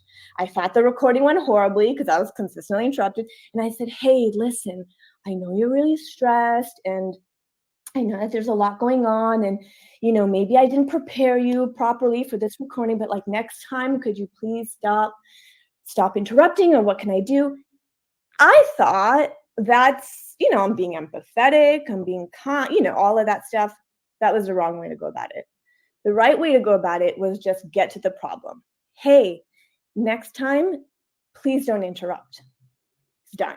I don't have to make assumptions about her stress level. I don't need to make assumptions about how what I know is happening at her home is impacting her work. I don't need to try and fluff it with what can I do? No, just straight to the behavior. The problem is the interruption. Everything else about her personality or my personality doesn't come into it, doesn't factor in. Hopefully, when you come into conflict with a person at work, remembering ultimately that this isn't your job is your job, right? You don't get to choose your coworkers. You kind of have to deal with the team that you have, and hopefully you have a great team. The important thing is to rise above what could become a difficult situation and really prove to your teammates and to those around you that you're above the fray. Just focus on your 8 hours, your 10 hours, your 9 to 5, the common goal. Be transparent, document everything, and and hopefully nothing. Hopefully you'll never have to deal with HR. Sweta, I'm happy to take any questions. Oh my God, that's beautiful. I love it. As people manager who's managed a team, and I definitely had in conflict. I was so taken back when the conflict escalated to HR, and I'm so glad that I documented the hell out of it. My story is so important. One thing as a leader, they train us well was listen, whenever there's a conflict, it could potentially escalate, document. So you never know when it comes in handy. That's such an amazing tools to use it and put it as a proof. I love that. Who's going to take that away right now in audience? Do that right now. Any conflict happening, you never know what's going to happen. You never know when the relationship gets sour. You got to document it. You got to cover your, back or ass, whatever it is, right? Pardon my language. It's going to save you down the road. Nina, thank you so much for giving that away, the beautiful tips. And the other thing, I totally agree 100%. Nina and Jesse work in LinkedIn. You are not family. There's no family at work. There is no cook family. I know, I've been preaching that, and people come to my comment sections whenever I'm putting a content together. Hey, there's no family at work. Why not? I have family. We just hang out, do the happy hours. I'm like, oh my God, no. Let's not even go there, right? So that's beautiful takeaway. Nina, you're going to stay and hang around with us. I know that. And how can people be in touch with you if they really have any questions or ask questions later on, follow up after they watch a replay? What's the best way to connect and reach out to you? Yeah, well, of course, on LinkedIn. Feel free to message me in my inbox. You can also follow me. That'd be great. And I try to respond to as many messages as I can, and I apologize in advance if I cannot. But yeah, there's so many resources out there on conflict resolution and on how to deal with it. So if you find yourself just running into this problem, by all means,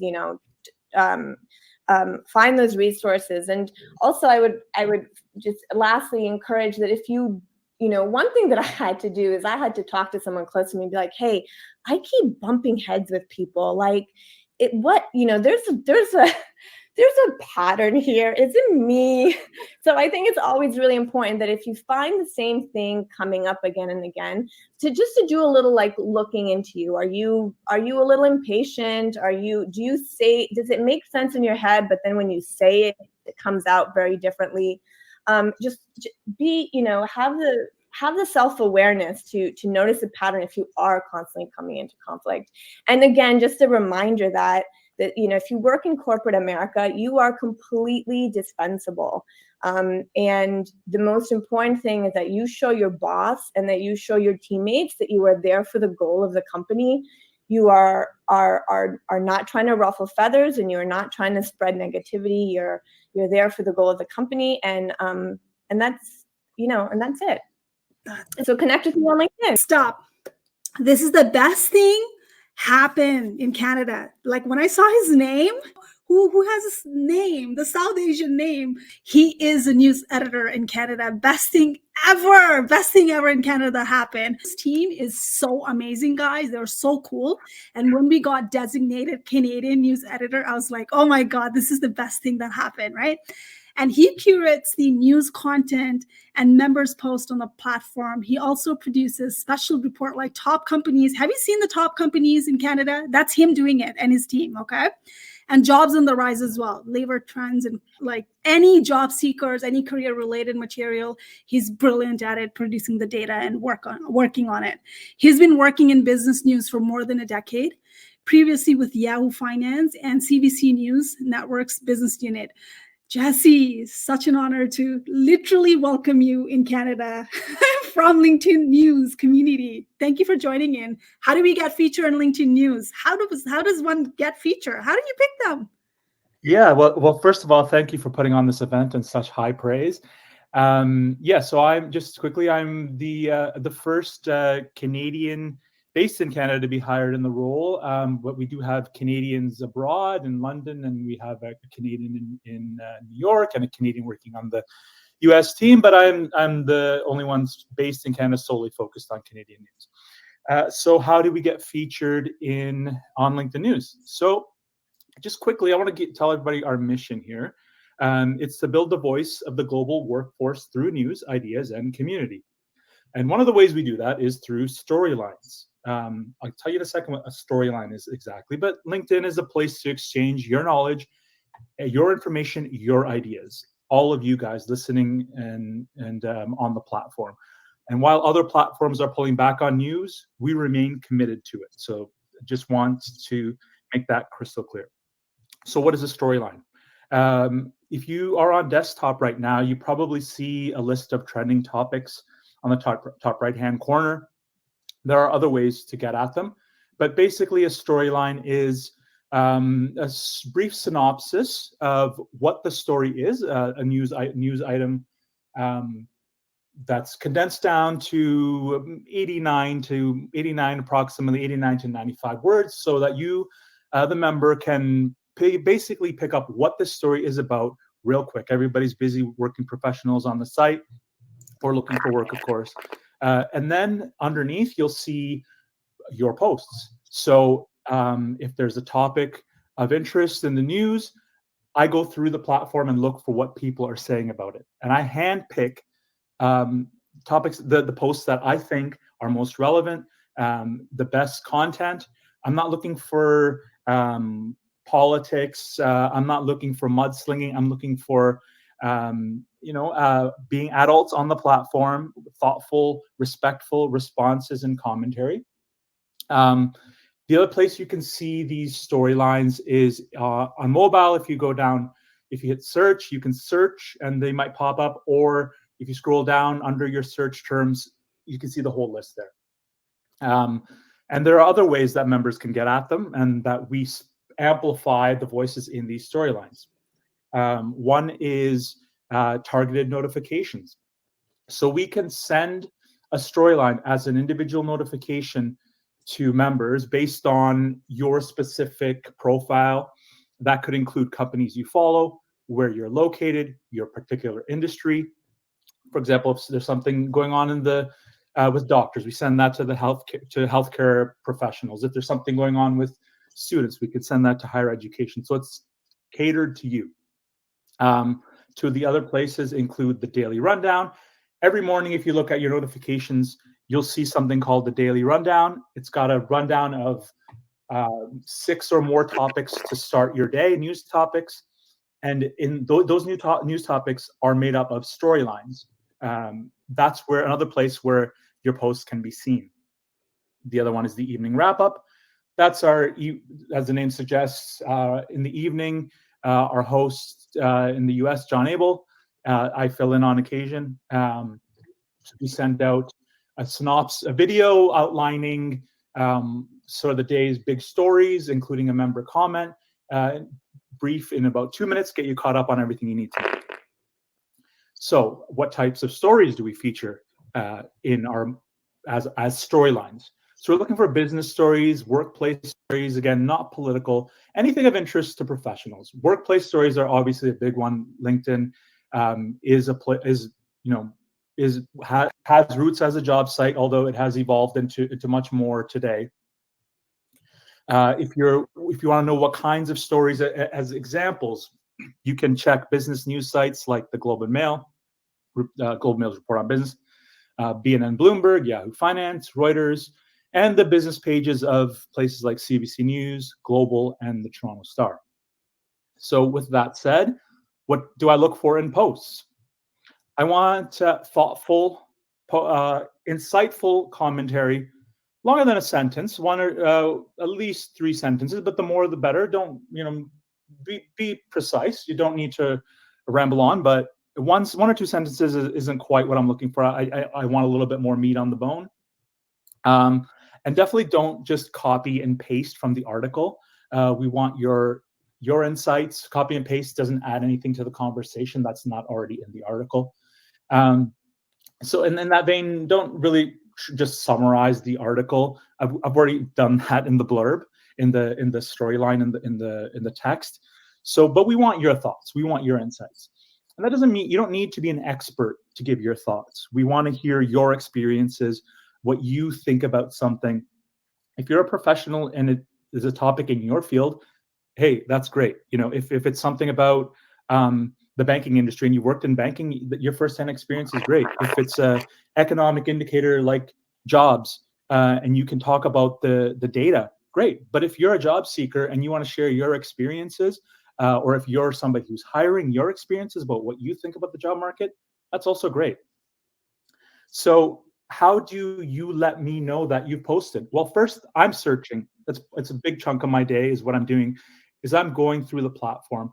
I'm looking for what people have posted on the topic, hand selecting it. Not like a lot of other places, and I won't name names that just automate the process and just put in whatever. I'm carefully reading, carefully selecting, disqualifying posts if there's something offensive in there, buried in a lot of good thought. And if something is just factually just making my spidey senses tingle that this isn't right, I'm going to double check that to make sure that the person isn't giving incorrect information.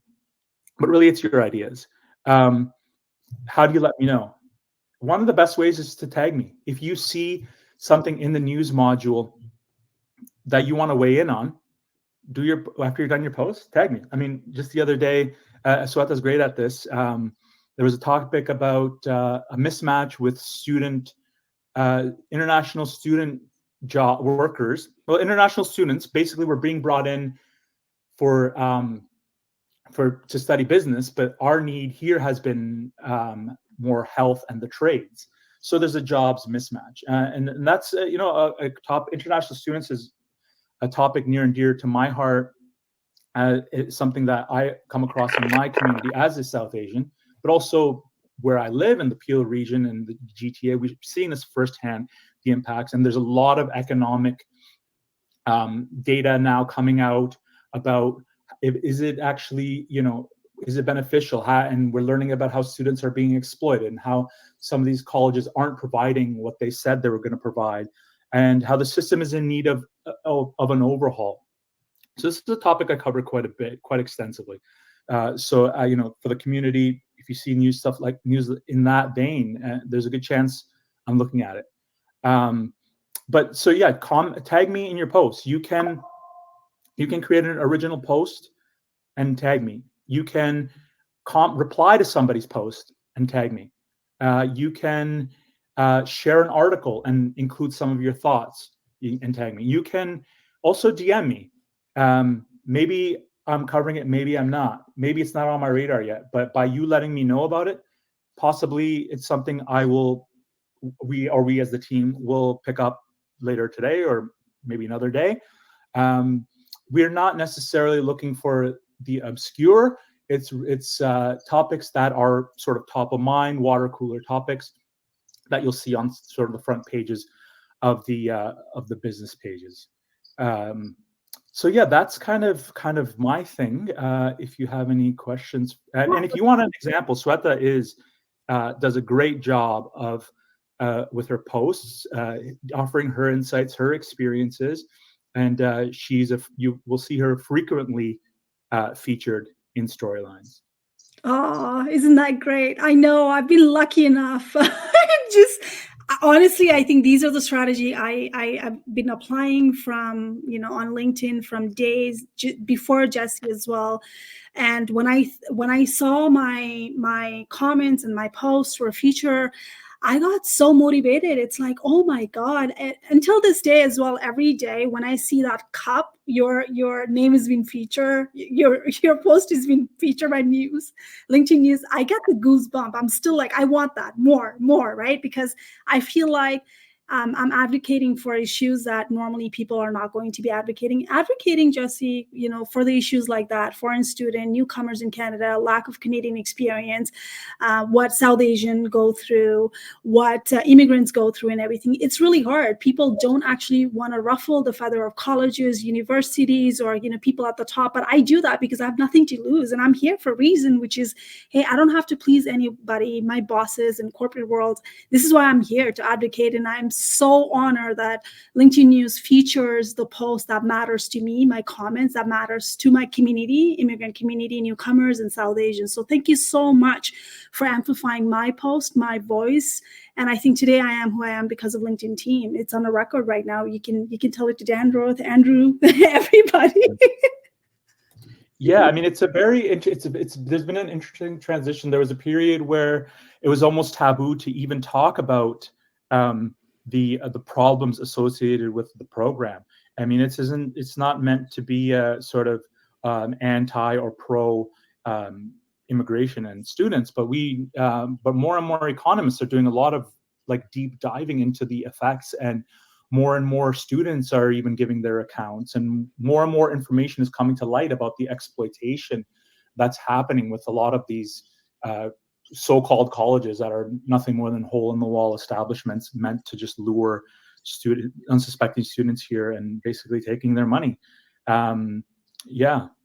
And I like it that the fact that LinkedIn actually brings that, and you are there and your team is there. People in Riva is there from UK as well. And I've been honored that she features the good insights and everything. One last question before I let you go, Jesse.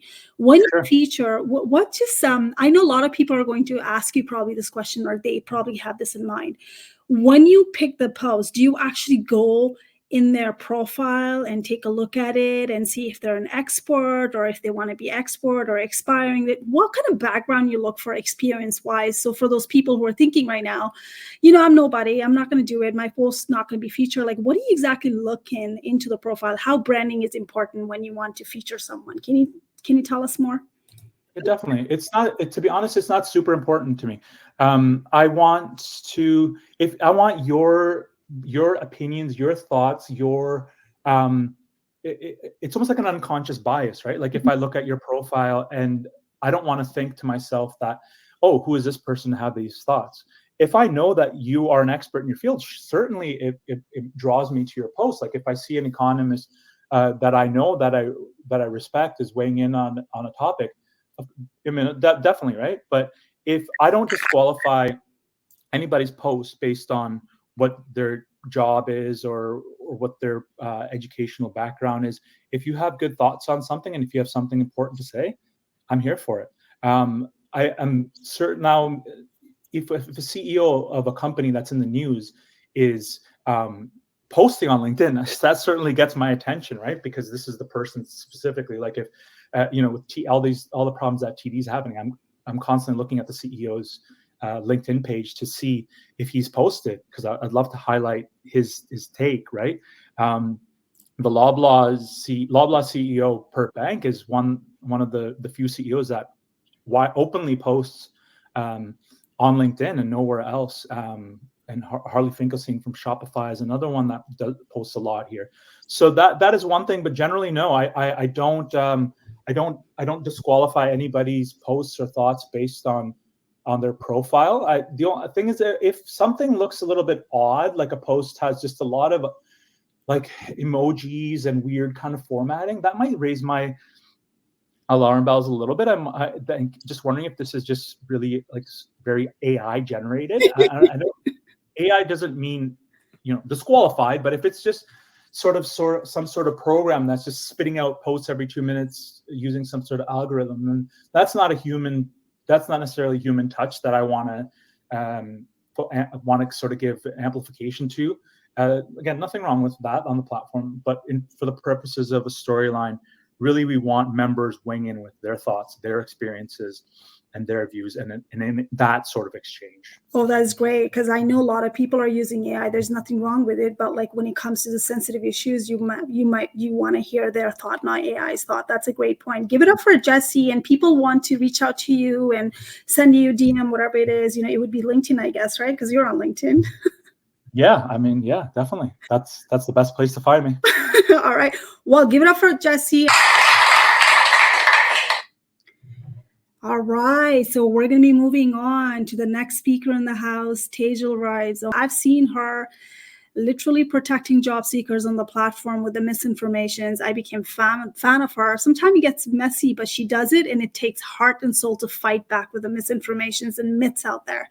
And she's going to talk about how to get hired at Amazon, leadership principles in Amazon that they're going to ask you in an interview, and she's going to talk about it. I have a few clients in Amazon already, and every time we go through this leadership principles, I was like, I got to find someone who works in there. Tejal is a LinkedIn top voice. She is a senior technical recruiter and over a decade of experience in hiring technical candidates in all type of companies. She's been featured in Wall Street Journal, New York Times, and the Huffington Post, among others. She is a LinkedIn top voice. I think I noticed her first time as a South Asian. Oh my God, I was so proud of it. And I was fascinated by her picture on LinkedIn. She had the South Asian kurta on the picture. I was like, that takes a lot of guts, girl. You go. She's a LinkedIn top voice for job search and recruiting. Through her various channels, she pulls the curtain back on how hiring happens on the back end so job seekers can utilize the information in their own job search. Tejal, so excited to hear all about how do you hire there. Thank you so much for joining in. Welcome to my stage. Thank you, Sweta, for that lovely introduction. Hi, everyone. My name is Tejal. I've been a tech recruiter for almost over a decade now. It has actually been over a decade. Yeah, and when I talk to my candidates that are interviewing at Amazon, one of the biggest questions that I get is, Tejal, how am I supposed to remember all 16 leadership principles? And I tell them every single time, you don't. You are not going to be asked questions on all 16 leadership principles. So if you want to work for Amazon, whether it's in the US, Canada, whichever country it is that Amazon has a role open in, you are going to be asked questions, behavioral questions based on our leadership principles. That is part of our interview process. And at most, you are going to get 12 leadership principles. And typically, they are aligned with the role.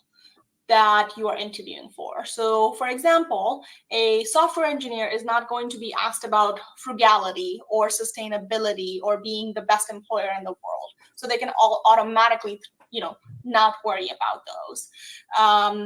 The biggest leadership principles that I tell people to focus on is customer obsession, dive deep, ownership, invent and simplify. Those are the 4 major ones that I tell people, hey, if you're going to think about any of the leadership principles, start with these first.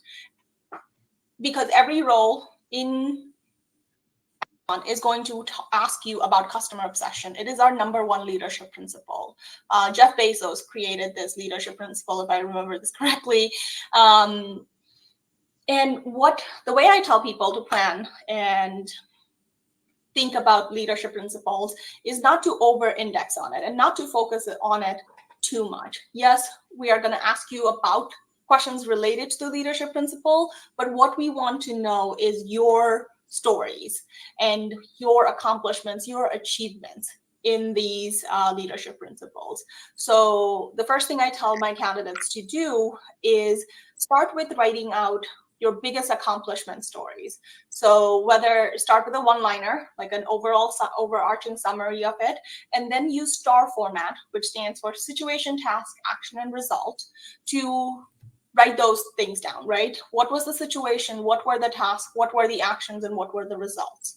Now, during the interview, you don't have to say, this was the situation, these were the tasks, these were the actions, and this was the result, but you want to kind of think about and write those stories out in that order, because it helps give us, the interviewers, enough information about the situation, about the story that you want to tell us. And if we have additional questions, we ask follow-up questions. Once you have, I say for most people that have 5+ years of experience, you're going to have 5 to 10 stories. Then you are going to align the leadership principles to those stories. And each of those stories might have multiple leadership principles aligned with that. And that is what we're looking for. That is how you should think about the leadership principle and preparing for the leadership principle. Now, another thing is your recruiter at Amazon typically will tell you what the biggest leadership principles that you want to focus on. Beyond that, there are also prep material on Amazon.jobs for all of our leadership principles. You don't have to memorize every single one of them. And during the interview, do not focus on, oh, this question is related to this leadership principle, because you're going to over-index on it and forget about the actual question that the other person is asking. When an interviewer is asking a question, make sure that you're repeating that question and are understanding what the question is and answering the question correctly. Because often what we see is candidates not answering the questions that is being asked to them. They're answering completely different question because they think that a certain leadership principle is associated with that. And almost all of our leadership principles are intertwined with one another. So more than one question is attached to more than one leadership principle. So don't over-index on it. Some amazing feedback on how to land a job at Amazon, and telling us not to over-index on the leadership principles, which I feel like she was really hammering home. So just to keep that in mind. I had heard that it was super hard to interview at Amazon. I've heard really tough stories about getting your foot in the door, and of course it's a great company, and people would be so lucky to interview there. So thank you so much for all of the feedback on what to do and what not to do. Yeah, and I'll say that, Amazon's interview process is rigorous. It is hard. And it is sort of designed this way. And I'll say this, if your recruiter is not prepping you for the interview process during the interview process, then you need to ask for a prep session with your recruiter. I cannot say that all recruiters at Amazon are amazing, right? Because people are people.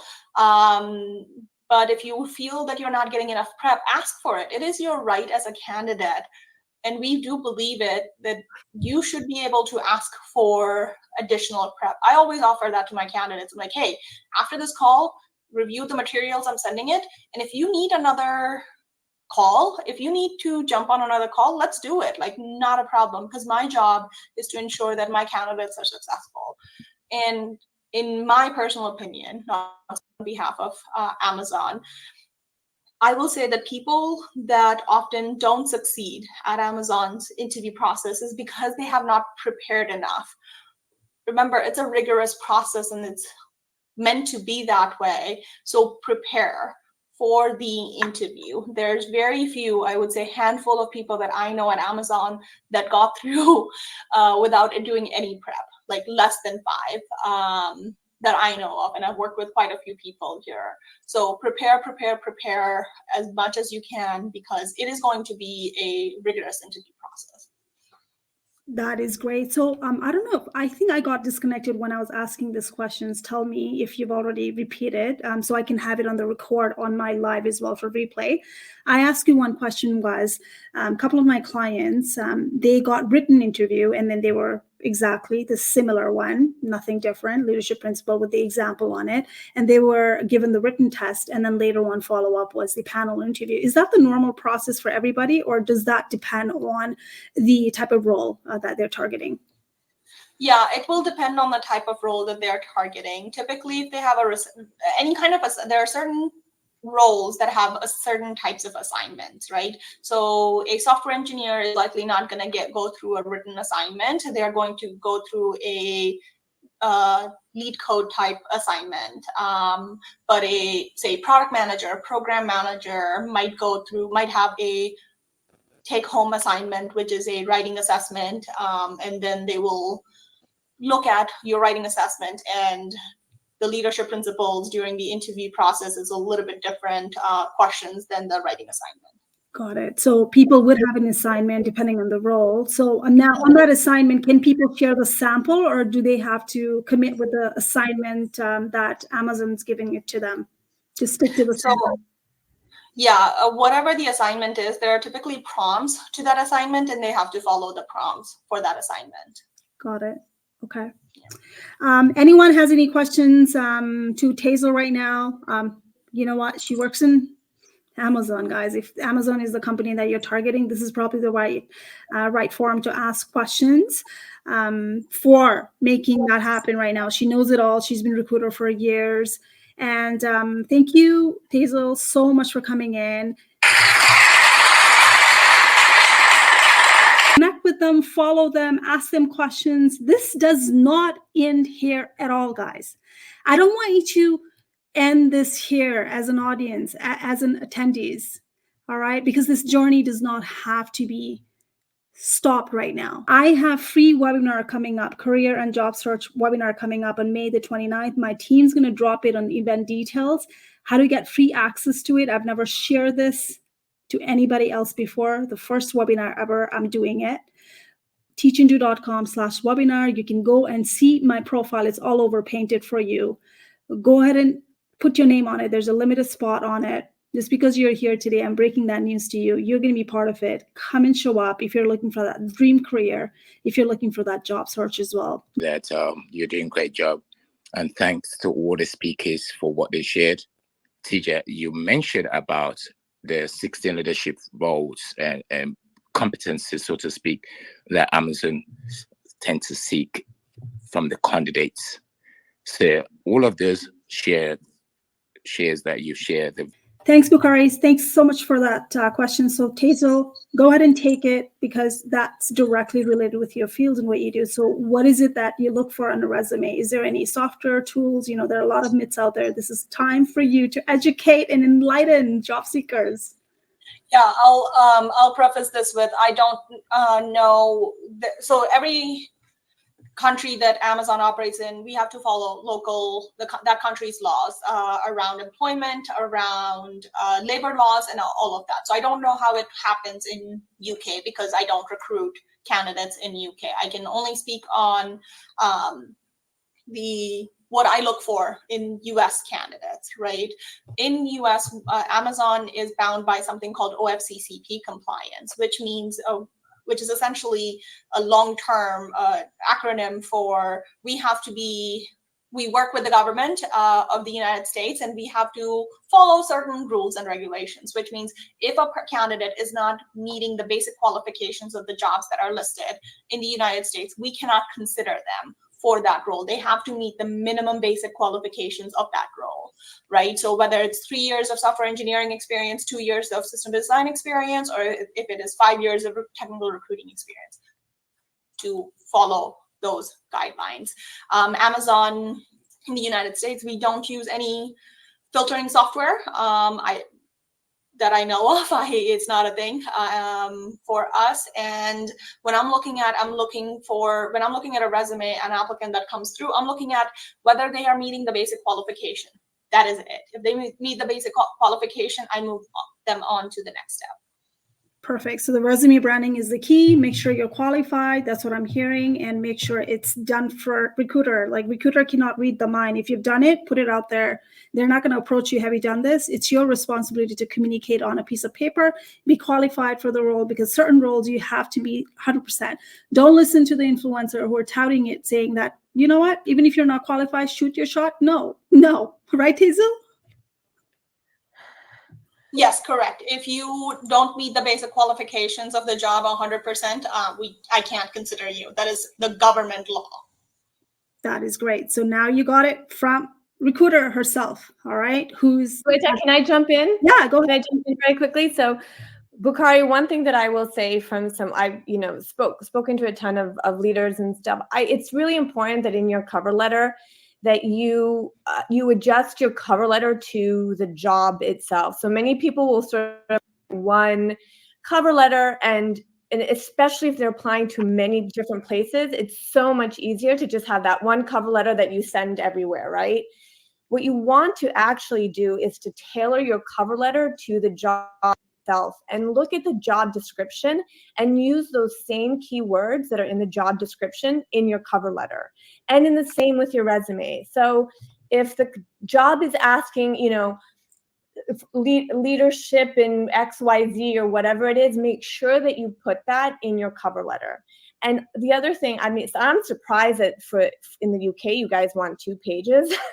In the US, we have the attention span of a goldfish. So in the US, if you're looking for a US job, you want your cover letter to be crisp and clear and straight to the point, and show energy into, the excitement of why you want the job. That kind of, energy that you put in the cover letter is something that people who are hiring, and I've done a little bit of hiring on my team, and the thing that stands out is how energetic and excited is this person for the job.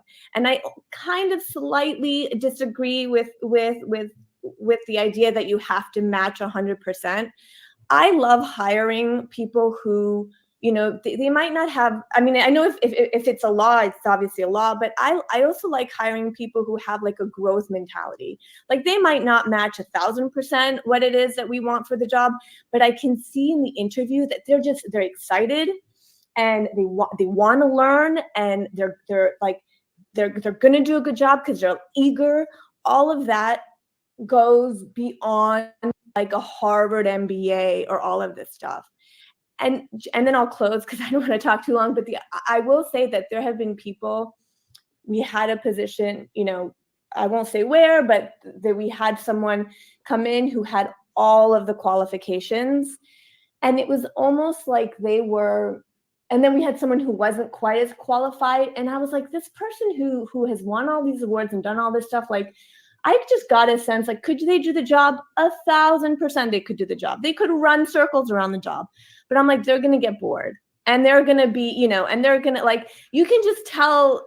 When I have hired for potential, I have never regretted it, ever. I have seen the person grow. I've seen the person put so much effort into it. I've seen the person come to me and be like, I love this job, versus like, oh, this is, annoying, or this is whatever. Like, so yeah. So just,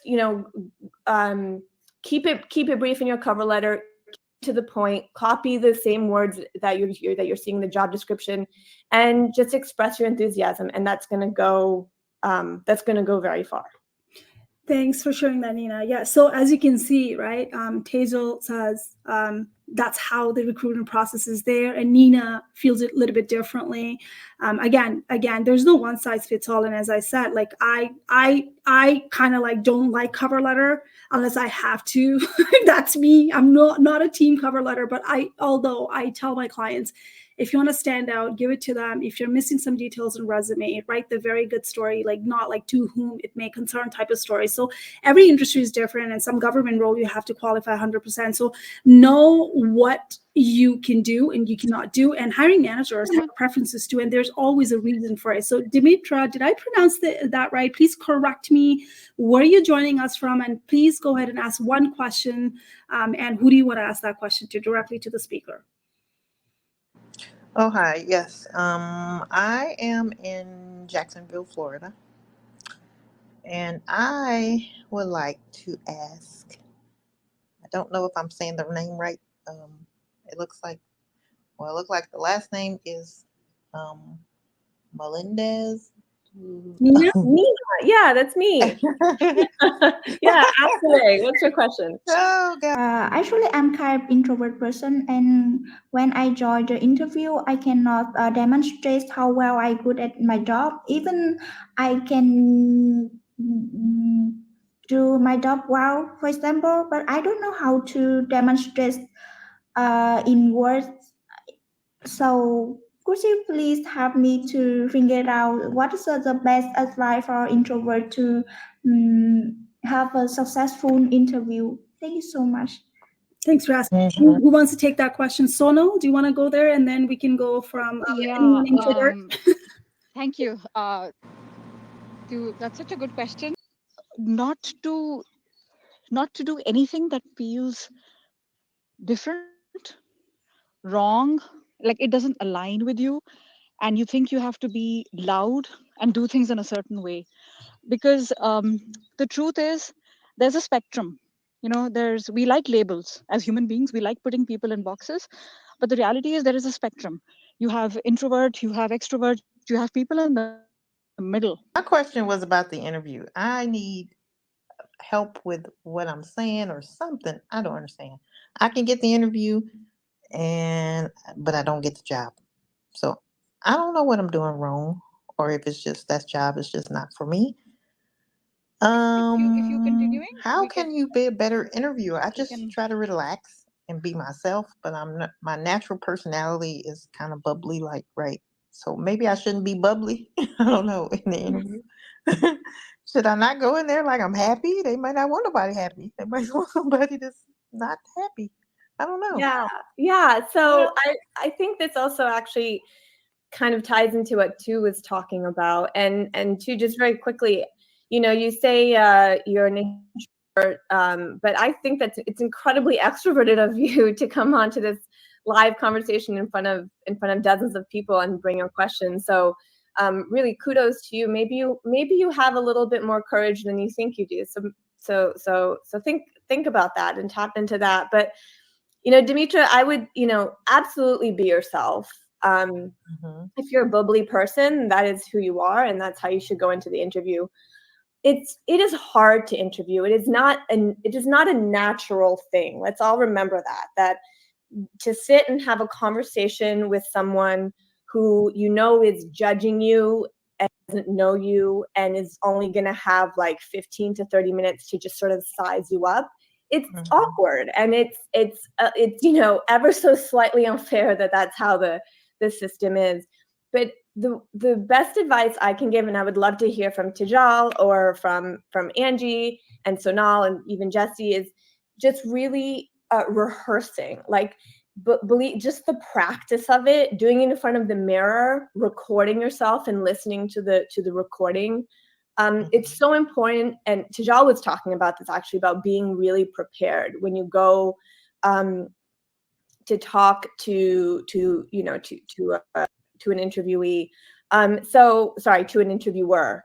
So I can't tell you why while you're not getting a job, I would just say, remember to present yourself really well, really professionally, let your personality shine, but be prepared. And when they ask you a question, if you don't know the answer, it's totally okay to say, I haven't thought about that, but I can get back to you, or that's a good question. That hasn't crossed my mind, but I'm happy to think about it and get back to you for an answer. Just, again, prepare and rehearse and practice. And before you know it, that awkward weirdness of interviewing, it'll eventually, it'll be good. You'll get over it eventually with lots of practice. That's great. So anyone wants to add anything on top of that? Angie, I just wanted to jump in. Some of the things that you just said are really important. What I also find too, if I need to interview someone and that person reaches out to me and says, you know what, oh my God, I'm so nervous. Can you send me the questions? The one thing is if this is a job that you are excited about, if it's a job that you feel passionate about, if it's a job that there's got to be a reason why you're applying for it, right? There's something about this job that really attracts you.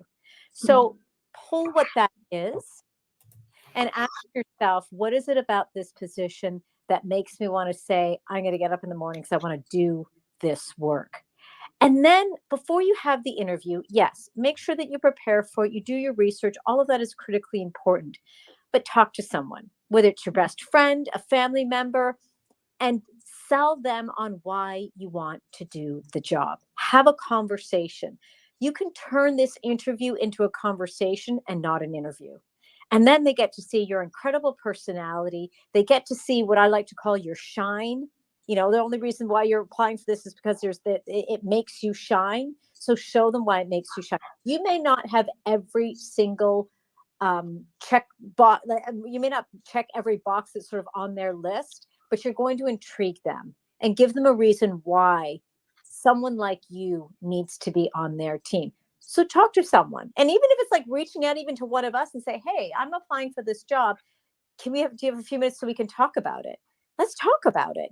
And that, I think, will get rid of some of those nerves, because all of a sudden you're not thinking of, like when you're going for an exam, you're trying to think of all those history dates you have to remember. In 1884, this happened. But instead, it's almost like you're telling a story. And we all love stories. We remember stories. We remember the details because that's what attracts it to us.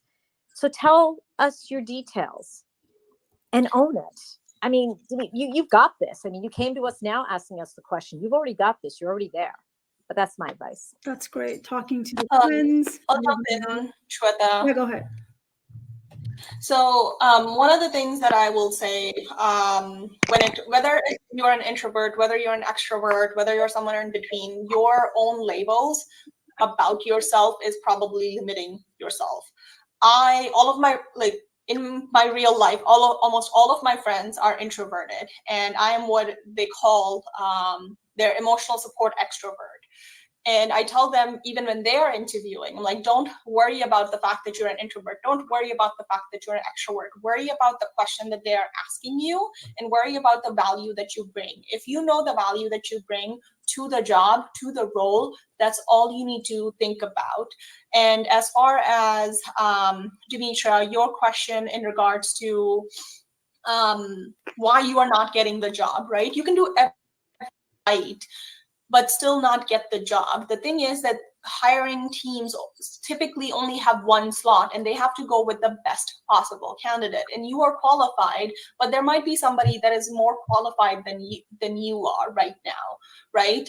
They might need something else that the team is looking for. Don't let you not getting a job offer get you down, because getting interviews in this market is a huge accomplishment.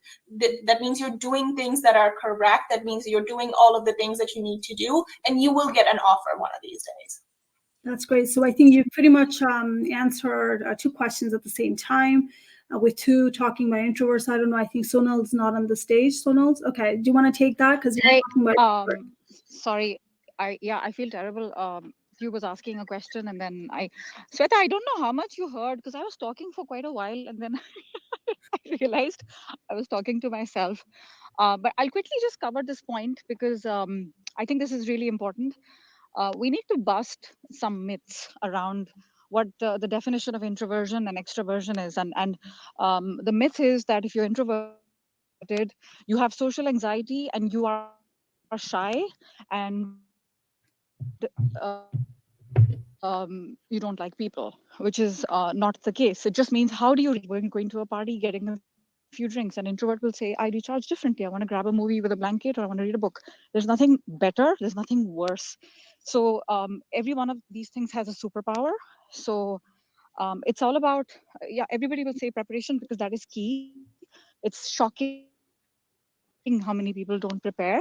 But just remember, nobody's better or worse because everything is complementary. And we need introverts and extroverts. And to be honest, I think the world we live in today, some of the loudest leaders are extroverted and they are at the top, and which is why we are in a big problem in the world today. So we need more introverts to speak up, because we're kind of screwed, because the loudest are not always the most competent. And I'm not equating extroversion with incompetence. That's not what I'm saying, but hopefully that helps. And hopefully you can hear me now. Yeah, we can hear you. So that's such a great point, and I get it. Like, and I think in the corporate world as well, when I was kind of like introvert, not really introvert, but I was not really willing to put out there and then talk in the meetings and everything in boardroom, people did come to me and say, why don't you speak up? And I became a loudest and, extrovert somehow.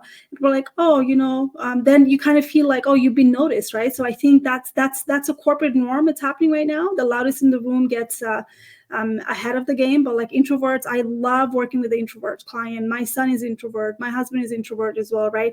They do have greatest strength ever, which I should have it. I'm working on it. Listening skills. They're so amazing. They know when to talk. They look at the people. They just like, it's so amazing to have that qualities, and people don't realize it. And we got to make sure that, we actually go out there and celebrate that as a talent too. Actionable advice, golden nuggets from all around the world. And trust me, you're not going to find this anywhere else. They made this happen together.